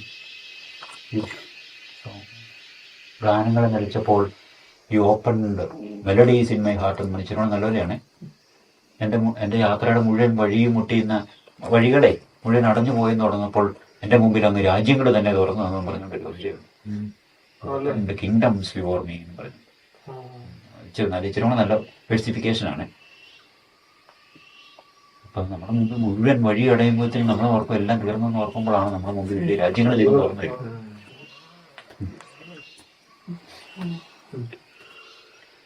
ജോസഫ് ഫ്രാൻസിനർ അങ്ങനെയല്ലേ, പപ്പായും മരിച്ചു, പ്രായമായി, ഇനിയിപ്പം വല്ല എവിടെയെങ്കിലും പോയി ചില എഴുതിയും വായിച്ചൊക്കെ ഇരിക്കാതിരുന്നപ്പോഴാണ് എനിക്ക് അങ്ങനെയാ ആ പ്രായം റിട്ടയർ പ്രായമായി, 75 ആവുമല്ലോ. ജോൺ ബോൾ മാർപ്പാപ്പ മരിച്ചുപോയി, ഇങ്ങനെ പ്രായമായി, ഇനി എവിടെയെങ്കിലും പോയി അങ്ങനെയായിരുന്നു പറഞ്ഞുകൊണ്ടിരുന്നേ. അന്നേരം അടുത്ത ഇലക്ഷൻ ഇത് മാർപ്പാപ്പ ഇപ്പോഴത്തെ പിതാവും അതെ, ഇങ്ങനെ 75-76 വയസ്സായിരുന്നല്ലോ. റിട്ടയർ ചെയ്ത് എവിടെയെങ്കിലും വിശ്രമിക്കാനായിട്ട് ചിന്തിച്ചുകൊണ്ടിരിക്കുമ്പോഴാണ് വീണ്ടും ആയത്. എല്ലാം ഉപേക്ഷിക്കപ്പെട്ട പ്രായമാണെന്ന് ഓർക്കണേ ഈ മാർപ്പാപ്പന്മാർക്ക് രണ്ടിനും പോയി. കാരണം റിട്ടയർ പ്രായം കഴിഞ്ഞാണ് ഇവർ രണ്ടും മാർപ്പാപ്പന്മാരായത്. അങ്ങനെ നമ്മുടെ മമ്മി പാവം എല്ലാം ആണ്, ഒന്നിനും കൊള്ളത്തില്ല, ഒരു സന്തോഷം ഇല്ലെന്ന് കൊണ്ടിരിക്കുമ്പോഴാണ് ചെറുക്കായി വന്നേ. സ്വർഗത്തെ സന്തോഷിപ്പിക്കാനുള്ള സാധ്യതയല്ലേ നിനക്ക് കിടക്കുന്നേ. എന്തൊക്കെ അതൊന്ന് പറ, ഇത് ചെയ്യണം. അതെ, ആ വലിയ 2 സുവിശേഷത്തില് വലിയ സാധ്യതകളാണ് ഏതൊരു പാപിക്കും ഉള്ളത്. നമ്മുടെ ഇവിടെ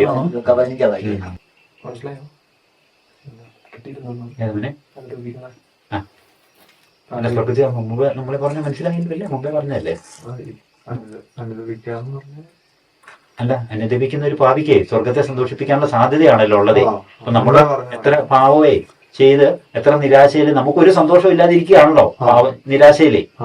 അങ്ങനെയുള്ള മനുഷ്യനെ വിളിച്ചിട്ടാണ് ദൈവം പറയുന്നത്, നീ എന്നതിന് സങ്കടപ്പെട്ടിരിക്കുന്നത് നിന്നെ സന്തോഷിപ്പിക്കാനല്ല, സ്വർഗത്തെ സന്തോഷിപ്പിക്കാനുള്ള സാധ്യത നിനക്കുണ്ടെന്ന് പറഞ്ഞോണ്ടേ ദൈവത്തിന് വിളിക്കാവല്ലോ നമ്മളെ. കിട്ടിയില്ലേ? നമ്മൾ സങ്കടപ്പെട്ടാണല്ലോ ഇരിക്കുന്നത്, നമുക്ക് സന്തോഷമില്ല. നമ്മള് അതുപോലെ എല്ലാ രീതിയിലും തകർന്ന് തരിപ്പണമായെന്ന് പറഞ്ഞുകൊണ്ടാണല്ലോ നമ്മൾ ഇരിക്കുന്നത്.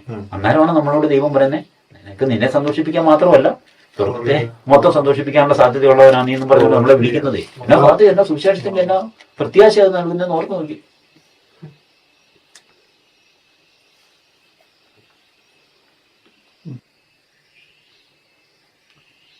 ദൈവത്തിനോടൊന്ന് കൂടി നിന്ന് കൊടുത്താൽ മതി, കൂട്ട് വന്നോളും. പിന്നെ അത് ഭയങ്കര പഴയ നിയമത്തിൽ എല്ലാ ആൾക്കാരെ നോക്കുമ്പോൾ ദൈവം പിന്നെ കൂട് നടക്കുവാണ്. കവിതയോടൊക്കെ പറയുന്നത് നീ പോകുന്നിടത്തെല്ലാം ഞാനുണ്ടെന്ന് പറഞ്ഞോണ്ടാ. പ്രവാചകന്മാരോടൊക്കെ കൂടത്തിൽ ഞാനുണ്ടെന്ന് പറഞ്ഞോണ്ടാ. ആ പിന്നെ കൂടത്തിൽ നടക്കുക എന്ന് വിട്ടുകൊടുത്തൊരു കൂട്ട് കൂടിയാൽ മതി. പിന്നെ കൂട്ടത്തിൽ പഴയങ്ങൾക്ക് എടുത്ത് നോക്കി മൊത്തം അങ്ങനെയാണ് നമ്മൾ ഓരോരുത്തരെയും കാണുന്നേ.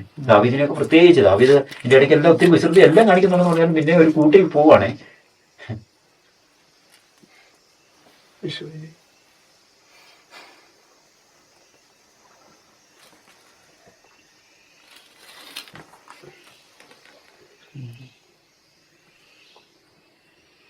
ദൈവം ഒരാളോട് കൂടിയ പുരുഷമാകും.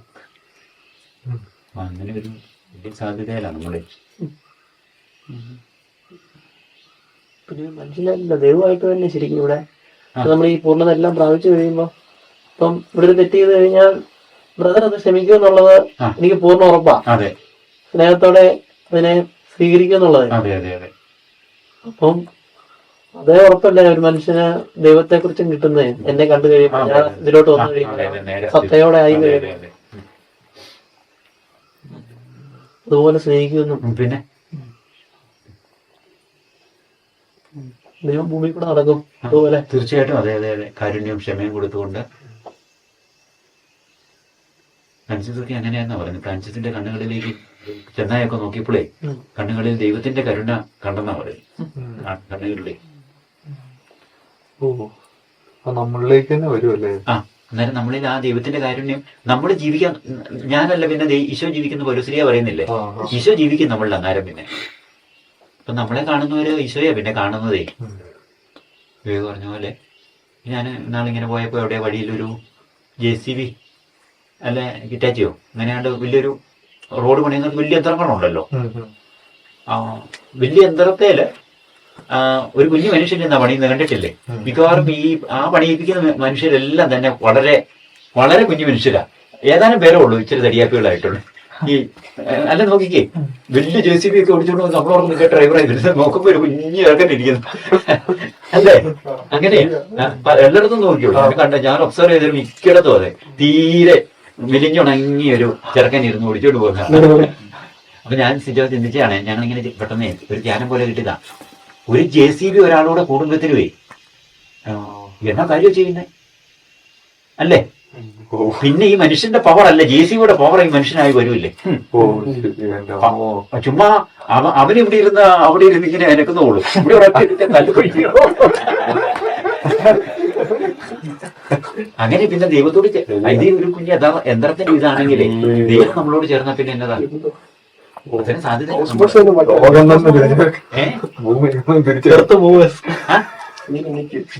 അതാ ജോഷൊക്കെ ശരിയാ നിക്ക്, ഞങ്ങളെ തീർന്നിട്ട് മാറിയാ മതി.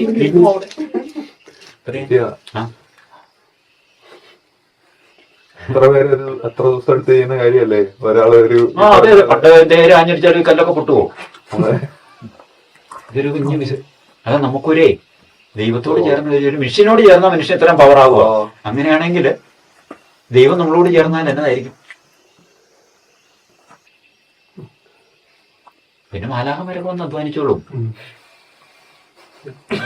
ഗവൺമെന്റിന്റെ ആൾക്കാരായിരിക്കും ഈ റോഡ് നന്നാക്കിയത്. നാളെ ഇത് വൃത്തിയാക്കി ഇടണമെന്ന് പറഞ്ഞാൽ മാലാഖമാര് നാളെ അങ്ങനെ ചെയ്യും. അങ്ങനെ മാലാഖമാര് ചെയ്തിട്ടുണ്ട് ഒത്തിരി പകരവേ. വിശുദ്ധ പുണ്യാളിനൊക്കെ പള്ളിയിൽ പോയി പ്രാർത്ഥിച്ചുകൊണ്ടിരുന്ന സമയത്ത് ആ സമയത്ത് മുതലാളിക്ക് വേണ്ടി കൃഷിഭൂമിയില് മാലാഖമാരാ പോയി.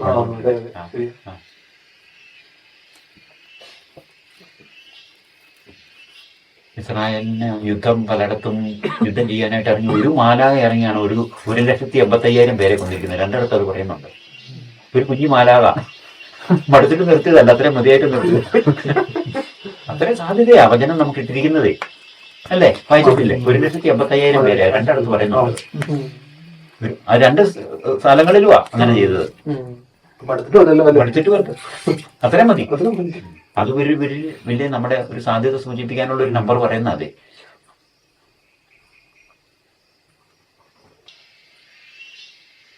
സ്നേഹം വിളിക്കുന്നത് ദൈവത്തിന്റെ സ്വാതന്ത്ര്യത്തിലേക്കാണ്. അതെ ദൈവം ഇപ്പം ചെയ്യുന്ന ദൈവത്തിന്റെ ഒരു സ്വാതന്ത്ര്യം, ദൈവ വ്യക്തി ദൈവത്തിനുള്ള ഒരു സ്വാതന്ത്ര്യം. അതെ അതെ അതെ, അതേ സ്വാതന്ത്ര്യമാണ് ഈ സ്നേഹം നമ്മൾ വിളിച്ചോണ്ടിരിക്കുന്നത്. അതെ അതെ അതെ അതെ. ദൈവം ഒരു വ്യക്തിയെ കാണുന്നത് പോലെ മറ്റൊരു വ്യക്തിയെ കാണാനും. അതെ അതെ അതെ, എല്ലാത്തിനും അതാ നമ്മൾ പറയണം.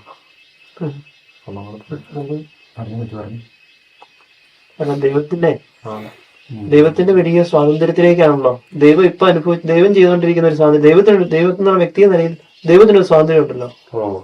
ദൈവത്തിന്റെ സ്വാതന്ത്ര്യത്തിലാണ് ഇവിടെ മുഴുവൻ ഇത് ചെയ്യുന്നത്, മുഴുവൻ പോകുന്നത്. ദൈവം ഒരു വ്യക്തിയെ കാണുന്നതും ആ ഒരു സ്വാതന്ത്ര്യത്തിലോട്ടും മുഴുവൻ നമ്മളും വരുക. ദൈവം ക്ഷമിക്കുന്നവരെ ക്ഷമിക്കാൻ, ദൈവം കാത്തിരിക്കുന്നവരെ കാത്തിരിക്കും, ദൈവം കാണുന്നവരെ ആ വ്യക്തി. അതെ അതെ. അപ്പൊ ഞാൻ എനിക്കത് മറ്റുള്ള വ്യക്തികളെ ഓപ്പോസിറ്റുള്ള ആൾക്കാരെ കാണുമ്പോ നമ്മൾ കാണുന്നത് ജഡത്തിന്റെ ഒരു ഇതിലാണല്ലോ. പക്ഷെ ദൈവം കാണുന്നത് എന്നാ പ്യൂരിറ്റിയിലാണ്, ആ ഫ്രീഡത്തിലാണ്. അതിൽ കണ്ട ആ വ്യക്തിയെ ഒന്ന് ചെയ്യാൻ പറ്റുന്നതെന്ന് പറഞ്ഞാൽ അതൊരു ഭയങ്കര ഫ്രീഡം. അതില്ലാതെ എന്നായിട്ട് എന്നാ കാര്യം? ദൈവത്തിനുള്ള ഫ്രീഡമാണ്, പിതാവിന്റെ ഫ്രീഡം. ആ ഫ്രീഡം നമുക്ക് മനുഷ്യനെ വ്യക്തിയാക്കുന്നതൊക്കെ ഫ്രീഡമാണ്. ഫ്രീഡം എന്നുള്ള വലിയ സംഭവത്തിലാണ് മനുഷ്യ വ്യക്തിത്വം തന്നെ കിടക്കുന്നത്. ഫ്രീഡം പൂർണ്ണമാകുമ്പോഴാണ് ശരിക്കും വ്യക്തിത്വം പൂർണ്ണമാകുന്നത്. ശരിയാ, അങ്ങനെയുണ്ടല്ലേ? ഫ്രീഡം പൂർണ്ണമാകുമ്പോഴാണ് വ്യക്തിത്വം അതെ അതെ. പറഞ്ഞ പോലെ ആ ദൈവത്തിന്റെ ഫ്രീഡം വന്നു കഴിയുമ്പോഴേ അത് പൂർണ്ണ ഫ്രീഡം ആണല്ലോ. അല്ലെങ്കിൽ ഇംപെർഫെക്ഷൻ ആണ്. അല്ല, ഇംപെർഫെക്ഷനാ. കാരണം കാണേണ്ടവരെ കാണേണ്ട പോലെ അല്ല നമ്മൾ കാണുന്നത്, സ്നേഹിക്കേണ്ടവരെ സ്നേഹിക്കേണ്ട പോലെ അല്ല നമ്മൾ സ്നേഹിക്കുന്ന.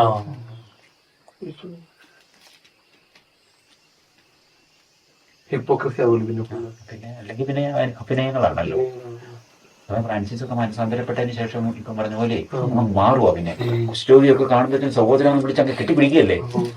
അതിനു മുമ്പേ ജഡമായിരുന്നു, ജഡീകതയുടെ ആ ഒരു മേഖലയിലായിരുന്നു, ആ സ്വാതന്ത്ര്യം ഇല്ലായിരുന്നു അന്നേരം. ഇത് പിന്നെ മനുഷ്യരെ എല്ലാം അങ്ങനെ ക്രിസ്തു ആയിട്ടേ ദൈവമായിട്ട് കണ്ട് അശ്ലേഷിക്കുമായിരുന്നു. അന്നേരം നല്ലൊരു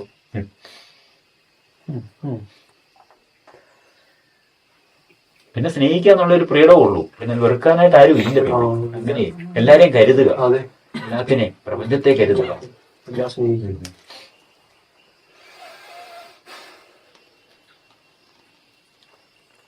നമ്മളിപ്പോ ഈ നമ്മുടെ ഇപ്പോഴത്തെ തലമുറയ്ക്ക് നമ്മൾ ഫോർമേഷൻ കൊടുത്തുകൊണ്ടിരിക്കുന്ന എങ്ങനെയും പഠിച്ച് എങ്ങനെയും ഒരു കോഴ്സ് എടുത്ത് വിദേശത്ത് പോയി ഇവിടെ ഒരു വീടും വെക്കുക, സ്ഥലവും മേടിക്കുക എന്നുള്ള അങ്ങനെയാണല്ലോ നമ്മൾ അറിയാതെ ഒന്ന് പോകുന്നതേ. പക്ഷേ വചനത്തിൽ ഈശോ പറഞ്ഞത് ശാന്തശീലർ ഭാഗ്യവാന്മാര്, അവർ ഭൂമി തന്നെ അവകാശമാക്കുന്ന പറഞ്ഞ അല്ലേ. ഒന്ന് ഓർത്ത് നോക്കി, നമ്മുടെ ആകെ ആത്മാവിൽ ചരിത്ര ഭാഗ്യവാന്മാർ ദൈവരാജ്യം അവരുടെ എന്നുള്ളത് മാത്രമേ ആകെ ഒന്ന് ചിന്തിക്കുകയും ധ്യാനിക്കുകയും ചെയ്യുന്നുള്ളൂ. ആകെ അതിന് ഒരു വ്യക്തത കിട്ടുന്നുമില്ല. അതിനെക്കുറിച്ച് ധ്യാനിച്ചങ്ങനെ അങ്ങനെ.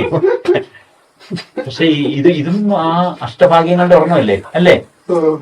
ശാന്തശീലർ ഭാഗ്യവാന്മാര്, അവർ ഭൂമി അവകാശമാക്കും. ഇപ്പൊ നമ്മൾ നോക്കിയാൽ സെയിൻസിന്റെ ഒക്കെ നോക്കിയാലേ നമ്മളിപ്പോ എറണാകുളത്തൊക്കെ ഒരു സെന്റ് സ്ഥലം മേടിക്കണമെങ്കിൽ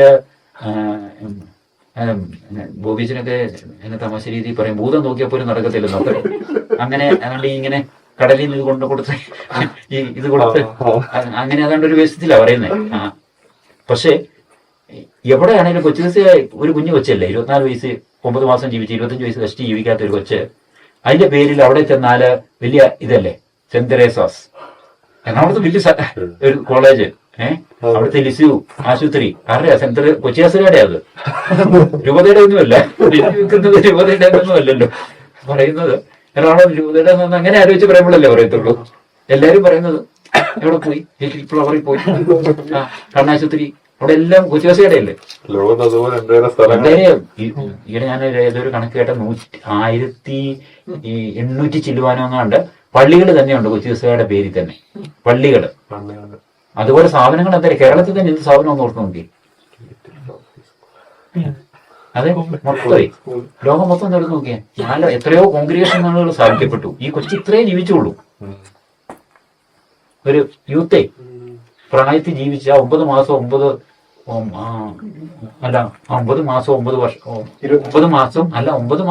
വർഷം കണ്ട് ഇവിടെ അടച്ച് ജീവിച്ചുള്ളൂ. അത്രയും സമയം കൊണ്ടാണ് ഈ ഇത്രയും ഇൻഹെരിറ്റിങ് നടത്തിയിരിക്കുന്ന ലോകത്തില് എവിടെ ചെന്നാലും.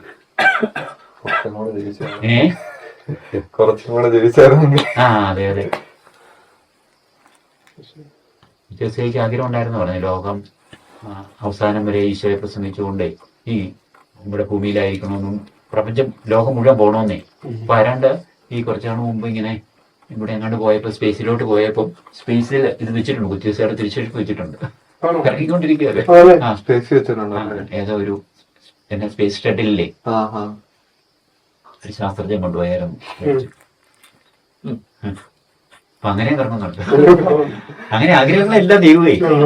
ഈ ചുമ്മാ നമ്മൾ ഈ തമാശയായിട്ട് പറയുന്നത് പോലും ദൈവം സീരിയസ് ആയിട്ട് എടുക്കുന്നു എന്നുള്ളതാണ്. അങ്ങനെയാ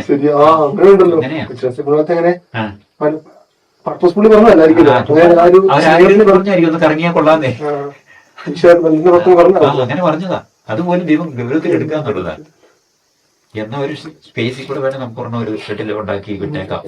ശാസ്ത്രജ്ഞരെയൊക്കെ പ്രേരിപ്പിക്കും. ഇതിനു വേണ്ടിയായിരിക്കും ദൈവമേ. സ്പേസ് ഷട്ടിലിന് വേണ്ടി ആയിരിക്കുമല്ലോ ദൈവം ചെയ്യുന്നത്. കൊച്ചിയസുകാർ ഈ ആഗ്രഹം നിർവഹിക്കാൻ വേണ്ടി അവർക്ക് ബുദ്ധി കൊടുത്ത് ഉണ്ണീശോയ്ക്ക് ബത്ലഹേമിൽ പ്രസവിക്കാൻ വേണ്ടിയാണല്ലോ സെൻസസ് തീർക്കാനായിട്ട് ജൂലിയസ് സീസർ പ്രഖ്യാപിച്ചത്. അവരെല്ലാരെയും കഷ്ടപ്പെടുത്തുന്നുണ്ട് ഓരോ രാജ്യത്തേക്ക് പോകാൻ. പക്ഷെ കറക്റ്റ് ബത്ലഹേമിൽ ജനിക്കാൻ വേണ്ടിയാണ് ദൈവത്തിന്റെ ഇത്. അതായിരുന്നു.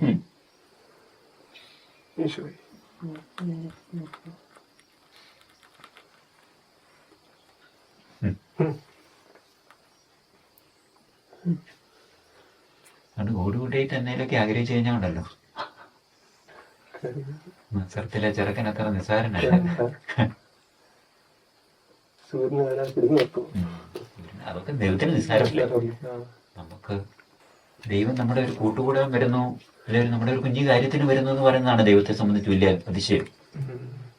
ഇപ്പം പ്രധാനമന്ത്രി വലിയൊരു ചടങ്ങ് ഒരു എന്നതാ മെട്രോയോ അല്ലെങ്കിൽ അങ്ങനെ വലിയൊരു പ്രസ്ഥാനത്തെ ഇനാഗുറേറ്റ് ചെയ്യാൻ വരുന്നെന്ന് പറയുന്ന വലിയ അതൊരു നോർമൽ ഒരു സംഭവമാണ്. പക്ഷെ പ്രധാനമന്ത്രി ആരുടെ ഒരു കൊച്ചിന്റെ പിറന്നാളിന് വീട്ടിൽ വരുമെന്ന് പറയുന്നത് ഓർത്ത് നോക്കി, അതല്ലേ വലിയതാ.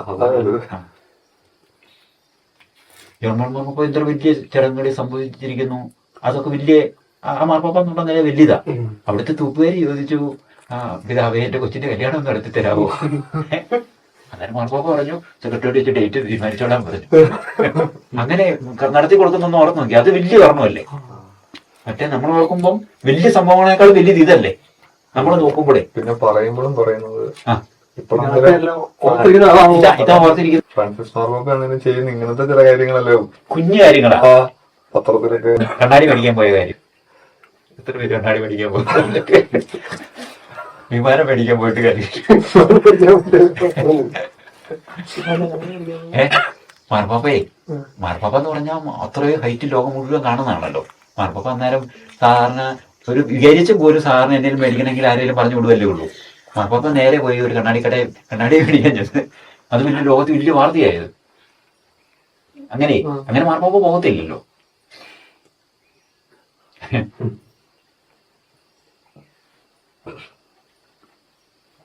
ജോൺ മാർപ്പാപ്പയും കണ്ടോ പണ്ട് അങ്ങനെ ഇറങ്ങിയാണ്ട് പമ്മി ഒരാഴ്ച തിരിച്ചെന്നൊരു കൂട്ടുകാരനെ കാണാൻ പോയതാ. കേട്ടിട്ടുണ്ടോ? കൂട്ടുകാരനെ കാണാൻ പോയി. കൂട്ടുകാരൻ അവിടെ ചെന്നപ്പോഴത്തേനും ഗുളികയില്ല മേടിച്ചത്.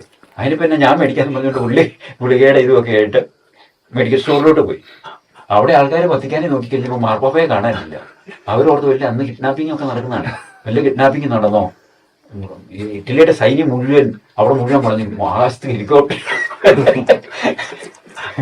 അങ്ങനെ എല്ലാം സംഭവിച്ചു കഴിഞ്ഞപ്പോ മാർപ്പാപ്പ ഗുളികയൊക്കെ മേടിച്ചു. സൈന്യം മുഴുവനെ അവിടെ മുഴുവൻ വളഞ്ഞു, റോം മുഴുവൻ വളഞ്ഞ് ആകാശത്ത് വലിയ ഒബ്സർവേഷൻ വിമാനങ്ങളും ഹെലികോപ്റ്ററും.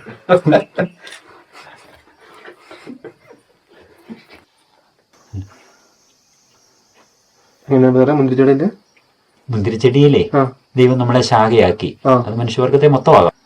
പക്ഷെ ഫലം പുറപ്പെടുവിച്ചാലേ അവിടെ നിക്കത്തുള്ളൂ. ദൈവത്തിന്റെ ഭാഗത്തുനിന്ന് നമ്മളെ ശാഖയാക്കി നമ്മുടെ ഭാഗത്തുനിന്ന് ഫലം പുറപ്പെടുവിക്കണം. അല്ലെങ്കിൽ ശാഖ വെട്ടിക്കളയല്ലോ, നമ്മുടെ ഉത്തരവാദിത്വമായിട്ടാണല്ലോ ഈ ഫലം പുറപ്പെടുവിക്കാതെ വെട്ടിക്കളയുന്നത്. ദൈവത്തിന്റെ ഉത്തരവാദിത്വമാണ് വെട്ടിക്കളയേണ്ട കാര്യമില്ലല്ലോ. അത് ഫലം പുറപ്പെടുവിക്കണം എന്നുള്ളതാ. അത് നിർത്തുന്ന ഒരു പീരീഡ് ഓഫ് ടൈം കാണുമായിരിക്കും. ഫലം പുറപ്പെടുവിക്കാന്ന് പറഞ്ഞാൽ നമ്മളെ എപ്പോഴും സ്നേഹത്തിന്റെ സുവിശേഷത്തിന് നമ്മൾ ആ പോക്കിൽ തന്നെ നമ്മൾ ഈശോയുടെ യാത്രയിൽ പോകുമ്പോൾ നമ്മളെ ഫലം പുറപ്പെടുവിച്ചുള്ള പോക്കാണല്ലോ. നമ്മൾ അറിയുന്നില്ലേലുവേ.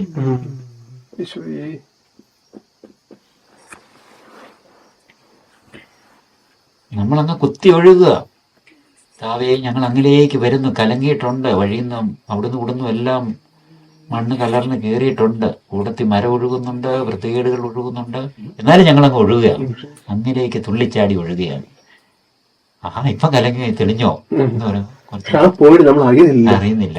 അത് ഏതോ ഒരു പോയിന്റിലോ നമ്മൾ പോലും അറിയാതെ ഒരു തെളിച്ചില് അത് വരും. അങ്ങനെ ഒഴുകണം. അതായത് വിനോട് വീട്ടിൽ പോയപ്പോൾ എനിക്കത് പുഴയെ ഇവിടുത്തെ വലിയ ആറുണ്ട്, അതിന് ആറാണ് മണിമല. അത് ഒഴുകുന്ന കണ്ടപ്പോ അത് പാലം ഇങ്ങനെ കവിഞ്ഞ് ഭയങ്കര കലങ്ങി ഒഴുകുന്നേ, കുത്തിമറിഞ്ഞ് അതിനകത്തൂടെ മരം ഒഴുകി പോകുന്നു, അതും എല്ലാം വേസ്റ്റും എല്ലാം ഒഴുകി പോകില്ലോ. പക്ഷെ എന്നാലും ഇത് പുഴയായതുകൊണ്ട് അത് വേണ്ടെന്ന് പറയാനൊന്നും പറ്റത്തില്ലല്ലോ. അങ്ങനെ അങ്ങ് ഒഴുകുന്നു. പക്ഷെ അതൊരു പ്രത്യാശയിൽ ഒഴുകുകയാണ്. കലങ്ങിയാണേലും ഞാൻ അങ്ങിലേക്ക് ഒഴുകുകയാണ്, അങ്ങനെ വരുമ്പോഴത്തേനും ഞാൻ തെളിയും.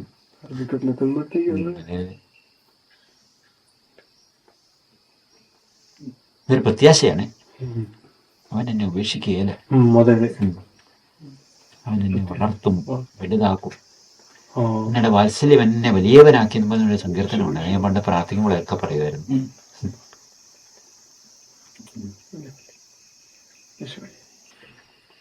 നമ്മുടെ ഇതുമായിട്ട് നമ്മുടെ സെപ്റ്റി ടാങ്ക് പൊളിച്ച 2 പ്രാവശ്യങ്ങൾ പൊളിച്ചല്ലോ എന്നേ.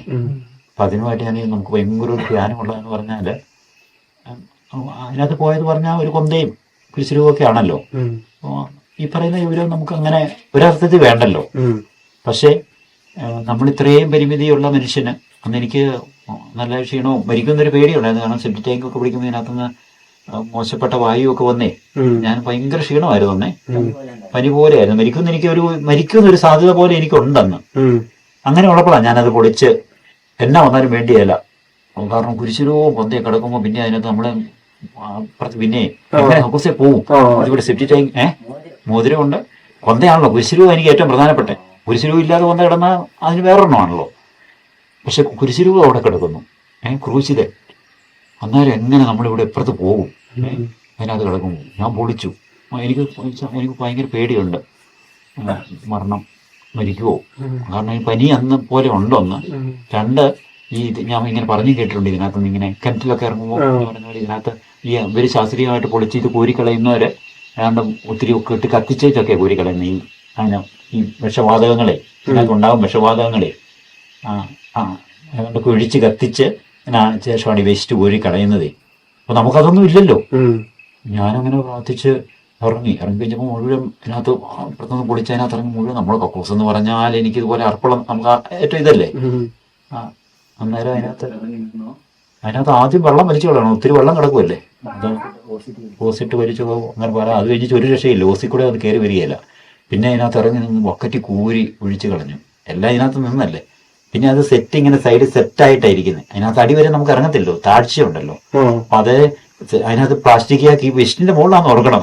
ഞാനും വന്ന് ഓർക്കണം. ഞാൻ ഭയങ്കര കാര്യം ചെറിയ വൃത്തികേടൊക്കെ ഉണ്ടെന്ന് പറഞ്ഞാൽ ചെറിയ വൃത്തി അങ്ങനെ ഞാൻ അതിനകത്ത് ഇറങ്ങി ഇരുന്നു. പ്ലാസ്റ്റിക് ആക്കി ഇരുന്ന് കോരി കളഞ്ഞ് ഞാൻ ജോണി കൊണ്ട് വിനോയി പോലും ഇല്ല. പക്ഷെ എനിക്ക് എനിക്ക് ഊഹിക്കാൻ പോലും പറ്റത്തില്ല. ഞാൻ ഇങ്ങനെ കൂരി കളഞ്ഞ് അവസാനമായപ്പോ ഇതിങ്ങനെ ഓരോന്ന് കാണാൻ തുടങ്ങി. കൊന്ത കിട്ടി, ഭയങ്കര സന്തോഷമല്ലേ. എന്നാലും ഞാൻ അത് പറയാനല്ല, അങ്ങനെ ഒരു പ്രാവശ്യം ചെയ്തു. അന്ന് കൊന്ത ഇതെല്ലാം കിട്ടി. രണ്ടാമത് മാർപ്പാപ്പയുടെ ഈ ഫ്രാൻസിസ് മാർപ്പാപ്പയുടെ ടൈപ്പുള്ള കുരിശ് നമ്മുടെ സ്വാമിക പിതാവ് കൊണ്ടു തന്ന ഈ മാർപ്പാപ്പ ആയ കാലത്തെ. എന്നാൽ ആ കുരിശ് പ്രധാനപ്പെട്ട കുരിശാണല്ലോ. എന്റെ ഈ മാർപ്പാപ്പ തരുന്ന കുരിശിന്റെ മോഡല അത് കൂട്ടി അവിടുന്ന് കൊണ്ടുവന്ന. അപ്പൊ അത് ജോണിയുടെ കഴുത്തിൽ അത് കാണാതെ പോയി. കക്കൂസി പോയ പോലത്തെ എന്ന് പറഞ്ഞാൽ ഉറപ്പില്ല, അവിടെ ആകാനും സാധ്യത ഉണ്ടെന്നുള്ള ഒരു അവസ്ഥയായി. എന്നാ ഈ കുരിശുരുവല്ലേ കിടക്കുന്നത്. രണ്ടാമത് ഇത് 3-4 വർഷം കഴിഞ്ഞപ്പോഴത് രണ്ടാമതും പൊളിച്ചു. ഇതെല്ലാം ഇതുപോലെ തന്നെ കോരിക്കളഞ്ഞ് അവസാനം നോക്കിയപ്പോൾ കുരിശ് അതിനകത്ത് ഇല്ല. പിന്നെ ഇല്ലെന്ന് ഉറപ്പാക്കാൻ അതിന് ചെയ്യുന്നെന്ന് ഓർത്തു. പിന്നെ പുറത്തുനിന്ന് കിട്ടി. പക്ഷെ നമ്മളിത് ചെയ്തു. ഇല്ലെന്ന് ഉറപ്പാക്കാൻ വേണ്ടി അത്രയും ചെയ്യണ്ടേ? ഇല്ലെന്ന് ഉറപ്പാക്കണ്ടേ? അങ്ങനെ ഉണ്ടല്ലോ. നമുക്ക് ഇത് പോയി, ഇതിവിടെ പോകാനുള്ള സാധ്യത സംശയത്തിലാണ് നിൽക്കുന്നത്. അപ്പൊ സംശയത്തിൽ നമുക്ക് പോകാൻ പറ്റത്തില്ലല്ലോ. അതൊരു സംശയമല്ലേ. അതിനകത്ത് പിന്നെ ഉണ്ടോന്ന് നോക്കുവല്ലേ, പിന്നെ ഇല്ലെന്ന് ഉറപ്പാക്കണ്ടേ. അതിനുവേണ്ടി വീണ്ടും ചെയ്തു. ഇതിപ്പം പറയുന്ന 1-2 വാക്കി പറയുന്ന പോലെ അല്ല കേട്ടോ. ഇത് ചെയ്ത് അങ്ങനെ സൈഡിൽ നിന്ന് കുഴി ഉണ്ടാക്കി അതിനകത്ത് ഇറങ്ങാനും പറ്റും. അങ്ങനെ ഭയങ്കര പണിയാണ്. അത് കഴിഞ്ഞിട്ട് ഇതെല്ലാം തിരിച്ച് പൊളിച്ച് കെട്ടണ്ടേ. ഈ കയ്യാലും മുഴുവൻ ഇങ്ങനെ സെപ്റ്റി ടാങ്ക് പിന്നെ നമ്മൾ ഇറങ്ങുന്ന അത്രയും വലിയ രീതിയിലല്ലേ ഇറക്കുന്നത്. അത് തിരിച്ചു കെട്ടണം. പിന്നെ ഒരു ദിവസം കൊണ്ട് തീരെ ഇച്ചിരി ബുദ്ധിമുട്ടാണ്, കല്ലൊക്കെ ഉള്ളതുകൊണ്ട്. അങ്ങനെ അപ്പൊ അങ്ങനെ ഞാനത് എന്തെങ്കിലും നമ്മൾ ചെയ്തെന്ന് പറയാനല്ല, നമ്മള് ഇത്രയും നമുക്ക് അപൂർണതകളും ഇത്രയും എല്ലാം ഉള്ള നമ്മള് ഈ സെപ്റ്റി ടാങ്കിന്റെ അടിയിലിറങ്ങി ഈ കുരിശുരൂപത്തെ എടുക്കാൻ ശ്രമിച്ചെങ്കിൽ നമ്മുടെ ആത്മാവിന് ഈശോയുടെ വില കൊടുത്തല്ലേ. അതെത്ര സെപ്റ്റി ടാങ്കിലാണെങ്കിലും ദൈവം വന്ന് ഇറങ്ങിയല്ലേ. പ്രത്യാശ അതിന്റെ ഒരു പാഠമാണ് അതിനകത്ത്. രണ്ട് വലിയ ഇതല്ലേ. നമുക്ക് അപൂർണനാണല്ലോ ഞാൻ. എന്റെ അപൂർണതകളില് ഈശോയോടുള്ള സ്നേഹത്തിന്റെ അവിടുത്തെ ഒരു കുരിശുരൂപം അതിനകത്ത് കിടക്കുന്നതിന് ഇത്രയും വിഷമം എനിക്ക് വന്ന് ഞാൻ അതിന് ദൈവത്തിന്റെ ചിന്ത എത്രയായിരിക്കും. അതുപോലെ മനുഷ്യൻ പുറകെ തിരിഞ്ഞില്ലെങ്കിൽ ദൈവമേ. അല്ലാതെ നമുക്ക് എപ്പോഴും കാണാം നമ്മുടെ ഏതൊരു അവസ്ഥയിലും പ്രത്യാശ. I have done this, he will do much എന്ന് പറഞ്ഞാൽ ദൈവികമായിട്ട് ചെയ്യല്ലേ. ഇതൊരു മനുഷ്യതയുടെ പരിമിതിയിൽ ഇത്രയും ചെയ്തെങ്കിലേ. കാൽപ്പാടിന്റെ കഥയിൽ ഒരു മനുഷ്യൻ പറയുന്നത് അറിയത്തില്ലേ? എല്ലാവരും പറയുന്നത് ചാനൽ. ഒരു മനുഷ്യൻ ഭയങ്കര സങ്കടങ്ങളിലൂടെയൊക്കെ കടന്നു പോവാണ്. എന്നാലും ഒരു കടലത്ത് ഇങ്ങനെ പോവുക ഒരു മണൽ ചുറ്റേക്കൂടെ. അപ്പൊ ആദ്യ ഇപ്പൊ പോകുന്ന കാലത്തൊക്കെ ഇങ്ങനെ പുള്ളിയുടെ 2 കാൽപാദങ്ങൾ നടന്നു പോകുന്നത് വേറെ 2 കാൽപാദങ്ങൾ അത് ഈശോയുടെ കാൽപാദങ്ങളാണ് കാണുന്നുണ്ട്. കുറേയധികം കഴിഞ്ഞപ്പോഴത്തേനും 2 കാൽപാദങ്ങളെ കാണാനുള്ളൂ. അന്നേരം ഇങ്ങനെ തിരുവോണം നല്ലപോലെ പെരുകുവച്ച് പറയുന്നുണ്ട്, അങ്ങ് എൻ്റെ ഏറ്റവും കഷ്ടതകളിൽ എൻ്റെ കൂടെ ഇല്ലല്ലോ എന്നൊക്കെ പറഞ്ഞുകൊണ്ട് ഈശോ പറയുന്നുണ്ട്, എൻ്റെ കഷ്ടതകളിൽ ഞാൻ നിന്നെ എടുത്തോണ്ട് നടക്കുക രണ്ട് പാദങ്ങളെ ഈശോയൊക്കെ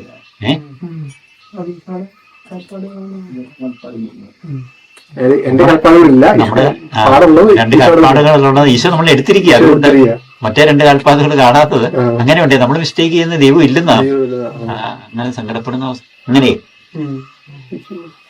എടുത്തോണ്ട് പോവുക. അന്നേരം രണ്ട് കാൽപ്പാടേ ഉള്ളൂ. അത് ഈശോയുടെ ആയിരുന്നു.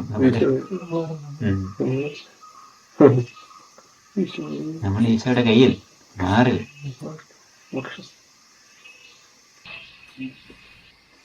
എന്റെ അതാണ് സാധനം വരെ അവൻ സ്നേഹിച്ച് നമ്മളത് വിശ്വസിക്കണം.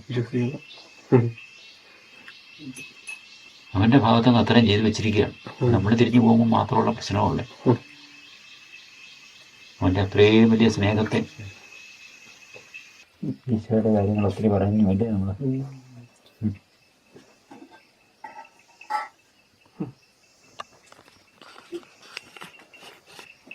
പണ്ട് എന്നിങ്ങനെയായിരുന്നു. ഞാൻ ഈ അറയിലോട്ട് ഈ മൗനത്തിന് പോകാതിരിക്കുമ്പോഴേ കണ്ണ് തുണി കൊണ്ടായിരിക്കും കിട്ടുന്നത്. തുണി കൊണ്ട് കെട്ടിയിട്ട് അവര് ഈശോയുടെ മുഖത്തും ഒക്കെ അടിച്ചു വെച്ച് ഈശോയുടെ അവര് പറയുന്നുണ്ട്, നിന്നെ അടിച്ച ആരാന്ന് പ്രവചിക്കാന്. ഒരു ഭയങ്കര പലപ്പോഴും എൻ്റെ മനസ്സിൽ വരുന്ന പ്രിന്റാണ്. കാരണം ഈശോ എന്നായിരിക്കും പ്രവചിച്ച് പറയുകയാണെങ്കിൽ ആരായിരിക്കും ഈശോയുടെ മറുപടി? ഈശോയുടെ പേര് പറയാൻ സാധ്യതയില്ല. പറയുമല്ലേ? പറയൂ. അല്ല, ഈശോയ്ക്ക് അന്നേരത്തെ സംബന്ധിച്ചേ നമ്മൾ ചിന്തിക്കുന്ന പോലെ അല്ലല്ലോ. ഈശോ അടിക്കുമ്പോഴും എന്റെ കൊച്ചല്ലേ അങ്ങനെ ഈശോ മിണ്ടിക്കാണിയല്ല. പക്ഷെ അതൊരു പിക്ചറായിട്ട് നമ്മളെ അവശേഷിച്ചിരിക്കുന്നതായിരിക്കും. നമ്മളിങ്ങനെ പാവം ചെയ്യുമ്പോൾ അങ്ങനെയാണല്ലോ.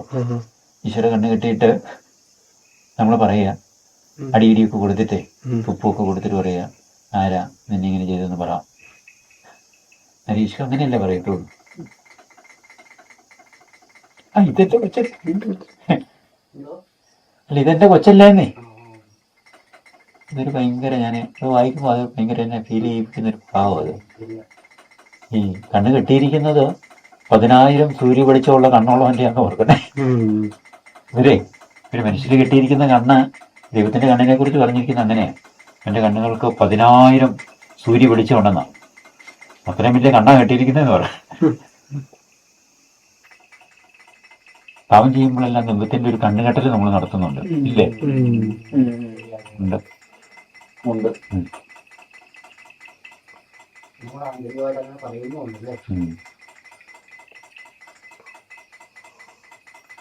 നമുക്ക് ഭയങ്കര അഹങ്കാരമുണ്ട്.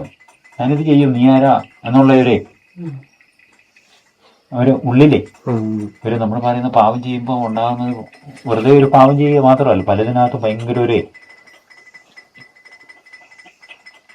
I am the king of myself എന്നുള്ള രീതിയില്ല, വിലയ്ക്ക് എന്നുള്ള ഒരു ചിന്തയില്ല നമുക്ക്. യഹൂദരുടെ രാജാവാണെന്ന് പിലാത്തോസ് എഴുതിയതാണ്. അങ്ങനെ അത് പിലാത്തോസിന്റെ അഭിപ്രായമാണല്ലോ. അല്ല, ശരിക്കും നമ്മള് ഈശോ നമ്മുടെ രാജാവാണെന്നാണ് നമ്മൾ എഴുതണ്ടേ, കുരിശ് മരിച്ചപ്പോഴേ. അങ്ങനെ നമ്മളെ നിയന്ത്രിക്കുകയും നയിക്കുക രാജാവെന്ന് പറഞ്ഞാൽ അതാണല്ലോ. നമ്മുടെ ചിന്താ പദ്ധതികളെയും ആന്തരികതയുടെയും പറയുന്നില്ല, ഹൃദയത്തിൽ ക്രിസ്തുവിനെ പൂജിക്കാൻ. ഈശോ അങ്ങനെ സ്നേഹമായതുകൊണ്ട് തന്നെ ഒരു അടിച്ചവരെ ഒന്നും അങ്ങനെ ഈശോ ഓർക്കണമെന്നില്ലല്ലോ അല്ലേ? ഇല്ല, ഓർക്കത്തില്ല. ഈശോ അടിക്കുമ്പോഴല്ലാതെ അവിടുത്തെ സ്നേഹത്തിന്റെ ഒരു കണ്ണല്ലോ. അതെ, അതാണല്ലോ സർവശക്തി. സർവശക്തി എന്ന് പറയുമ്പോൾ അതാണല്ലോ, അറിയുന്നത് അല്ലല്ലോ, മറിച്ച് അറിയാതിരിക്കുന്നതാണല്ലോ അല്ലേ? അതെ.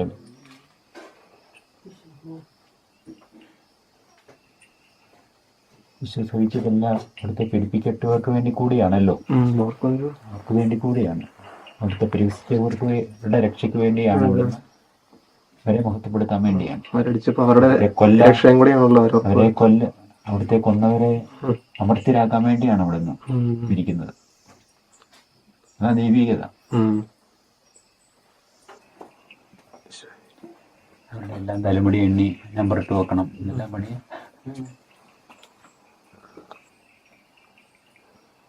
ഒരു കൊച്ചുണ്ടായാൽ നോക്കാൻ പറ്റിയാലെന്ന് പറഞ്ഞാണല്ലോ പൊതുവെ പിള്ളേർ മാതാപിതാക്കളെ. ദൈവത്തിന് എന്തായാലും ഒന്ന് ഓർത്ത് നോക്കിയത് ഇത്രയും കാലമായിട്ട് ആരെങ്കിലും ഉണ്ടോ മര്യാദയ്ക്ക് ഒരു സ്നേഹം കൊടുക്കുന്നത്? എല്ലാവരും തേളിനെ പോലെ ഞങ്ങൾ കയറിയിരുന്ന അങ്ങോട്ടും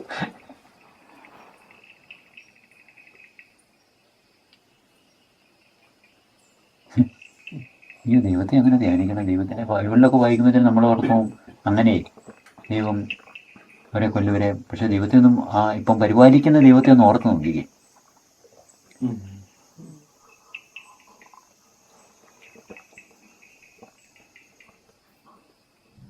ഓരോന്നിനും ഓരോരുത്തർക്കും ഇഷ്ടമുള്ളതുപോലെ എന്ത് പഴങ്ങളാണ് സൃഷ്ടിച്ചിരിക്കുന്നത്. അവനാ ടേസ്റ്റ് ഇഷ്ടമില്ലേ, മുന്തിരിങ്ങ ഇഷ്ടമില്ല എന്നാ കരിച്ചൊക്കെ മരിച്ച് തിന്നട്ടെ, ആപ്പിള് തിന്നട്ടെ, എന്ത് വെറൈറ്റിയാണ് പഴങ്ങളെ. മീനാണേലും എത്ര മീനാ കടലില്ലേ. ഇതിൻ്റെ ഇഷ്ടം അത് ഇഷ്ടമില്ലെങ്കിൽ ഇത് തിന്നട്ടെ. മുള്ളില്ലാത്ത മീൻ ഇഷ്ടമില്ലെങ്കിൽ മുള്ളുള്ളത് തിന്നട്ടെ. ഇല്ലേ?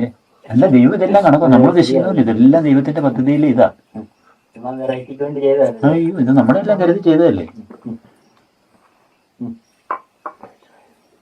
ഇറച്ചി എന്നല്ല, അരി എന്നല്ല, ഭക്ഷണം എന്നല്ല, അങ്ങനെ ഓടാനും കൂടി അനങ്ങണ്ടല്ല. നീ ഓർത്ത് നോക്കി ഓരോന്നുവേ ഓരോരുത്തർക്ക് വേണ്ടിട്ടാണല്ലോ അല്ലേ, ഓരോരുത്തരെയും കരുതാൻ വേണ്ടി. അങ്ങനെ ഉണ്ടല്ലോ അല്ലേ. അല്ലെങ്കിൽ ആ നാട്ടിലെ ആൾക്കാർ ഈ നാട്ടിലെ ആൾക്കാർ ദുഷ്ടനും ശിഷ്ടനും എല്ലാം കൊടുക്കുമല്ലേ.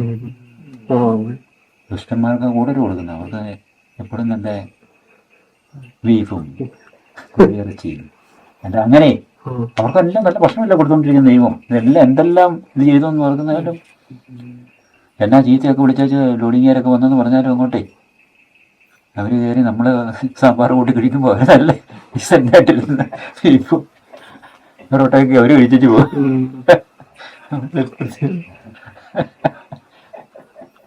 അവരുടെ ഇവിടെ എല്ലാം കരുതുന്ന ഓർന്ന് നോക്കിയേ. നമ്മുടെ ചുറ്റുവട്ടത്തിൽ പറഞ്ഞാലുള്ള അനുഭവം അതെ. എന്ത് കാര്യങ്ങളാണ് അത്. ഇതിനോട് നാദാൻ പറ്റി ദൈവം അങ്ങനെയാണ് പറയും. ഒരു ലിസ്റ്റ് തന്നെ പറയുന്നുണ്ട്. ദൈവമേ, ഞാൻ നിനക്ക് വേണ്ടി ഇതെല്ലാം ചെയ്തു. രാജ്യത്തും നാടിനെ മേയിച്ചുകൊണ്ട് നടന്ന നീയ നിന്നെ ഇസ്രായേലിന്റെ രാജാവാക്കി, യജമാനന്റെ അവനും തന്നു. ഭാര്യമാരെ നിനക്ക് എംബ്രേസ് ചെയ്യാൻ വേണ്ടി ഭാര്യ, അങ്ങനെ പോലും പറയുന്നുണ്ട് ദൈവം കേട്ടോ. അങ്ങനെ പോലും ഞാൻ തന്നു. കുറേ ലിസ്റ്റ് അങ്ങനെ പറയുന്നു. നിന്റെ കൂടെ നടന്ന് സൈന്യങ്ങളെ കീഴ്പ്പെടുത്തി അങ്ങനെയൊക്കെ പറഞ്ഞു. എന്നിട്ട് നീ കുസൃതി കാണിച്ചല്ലോ എന്നാണ് ചോദിക്കുന്നത്. അങ്ങനെയാണ് ഒരു വലിയ ലിസ്റ്റ് പറയുന്നുണ്ട് ദൈവം ദാവീദിന് വേണ്ടി ചെയ്തതേ.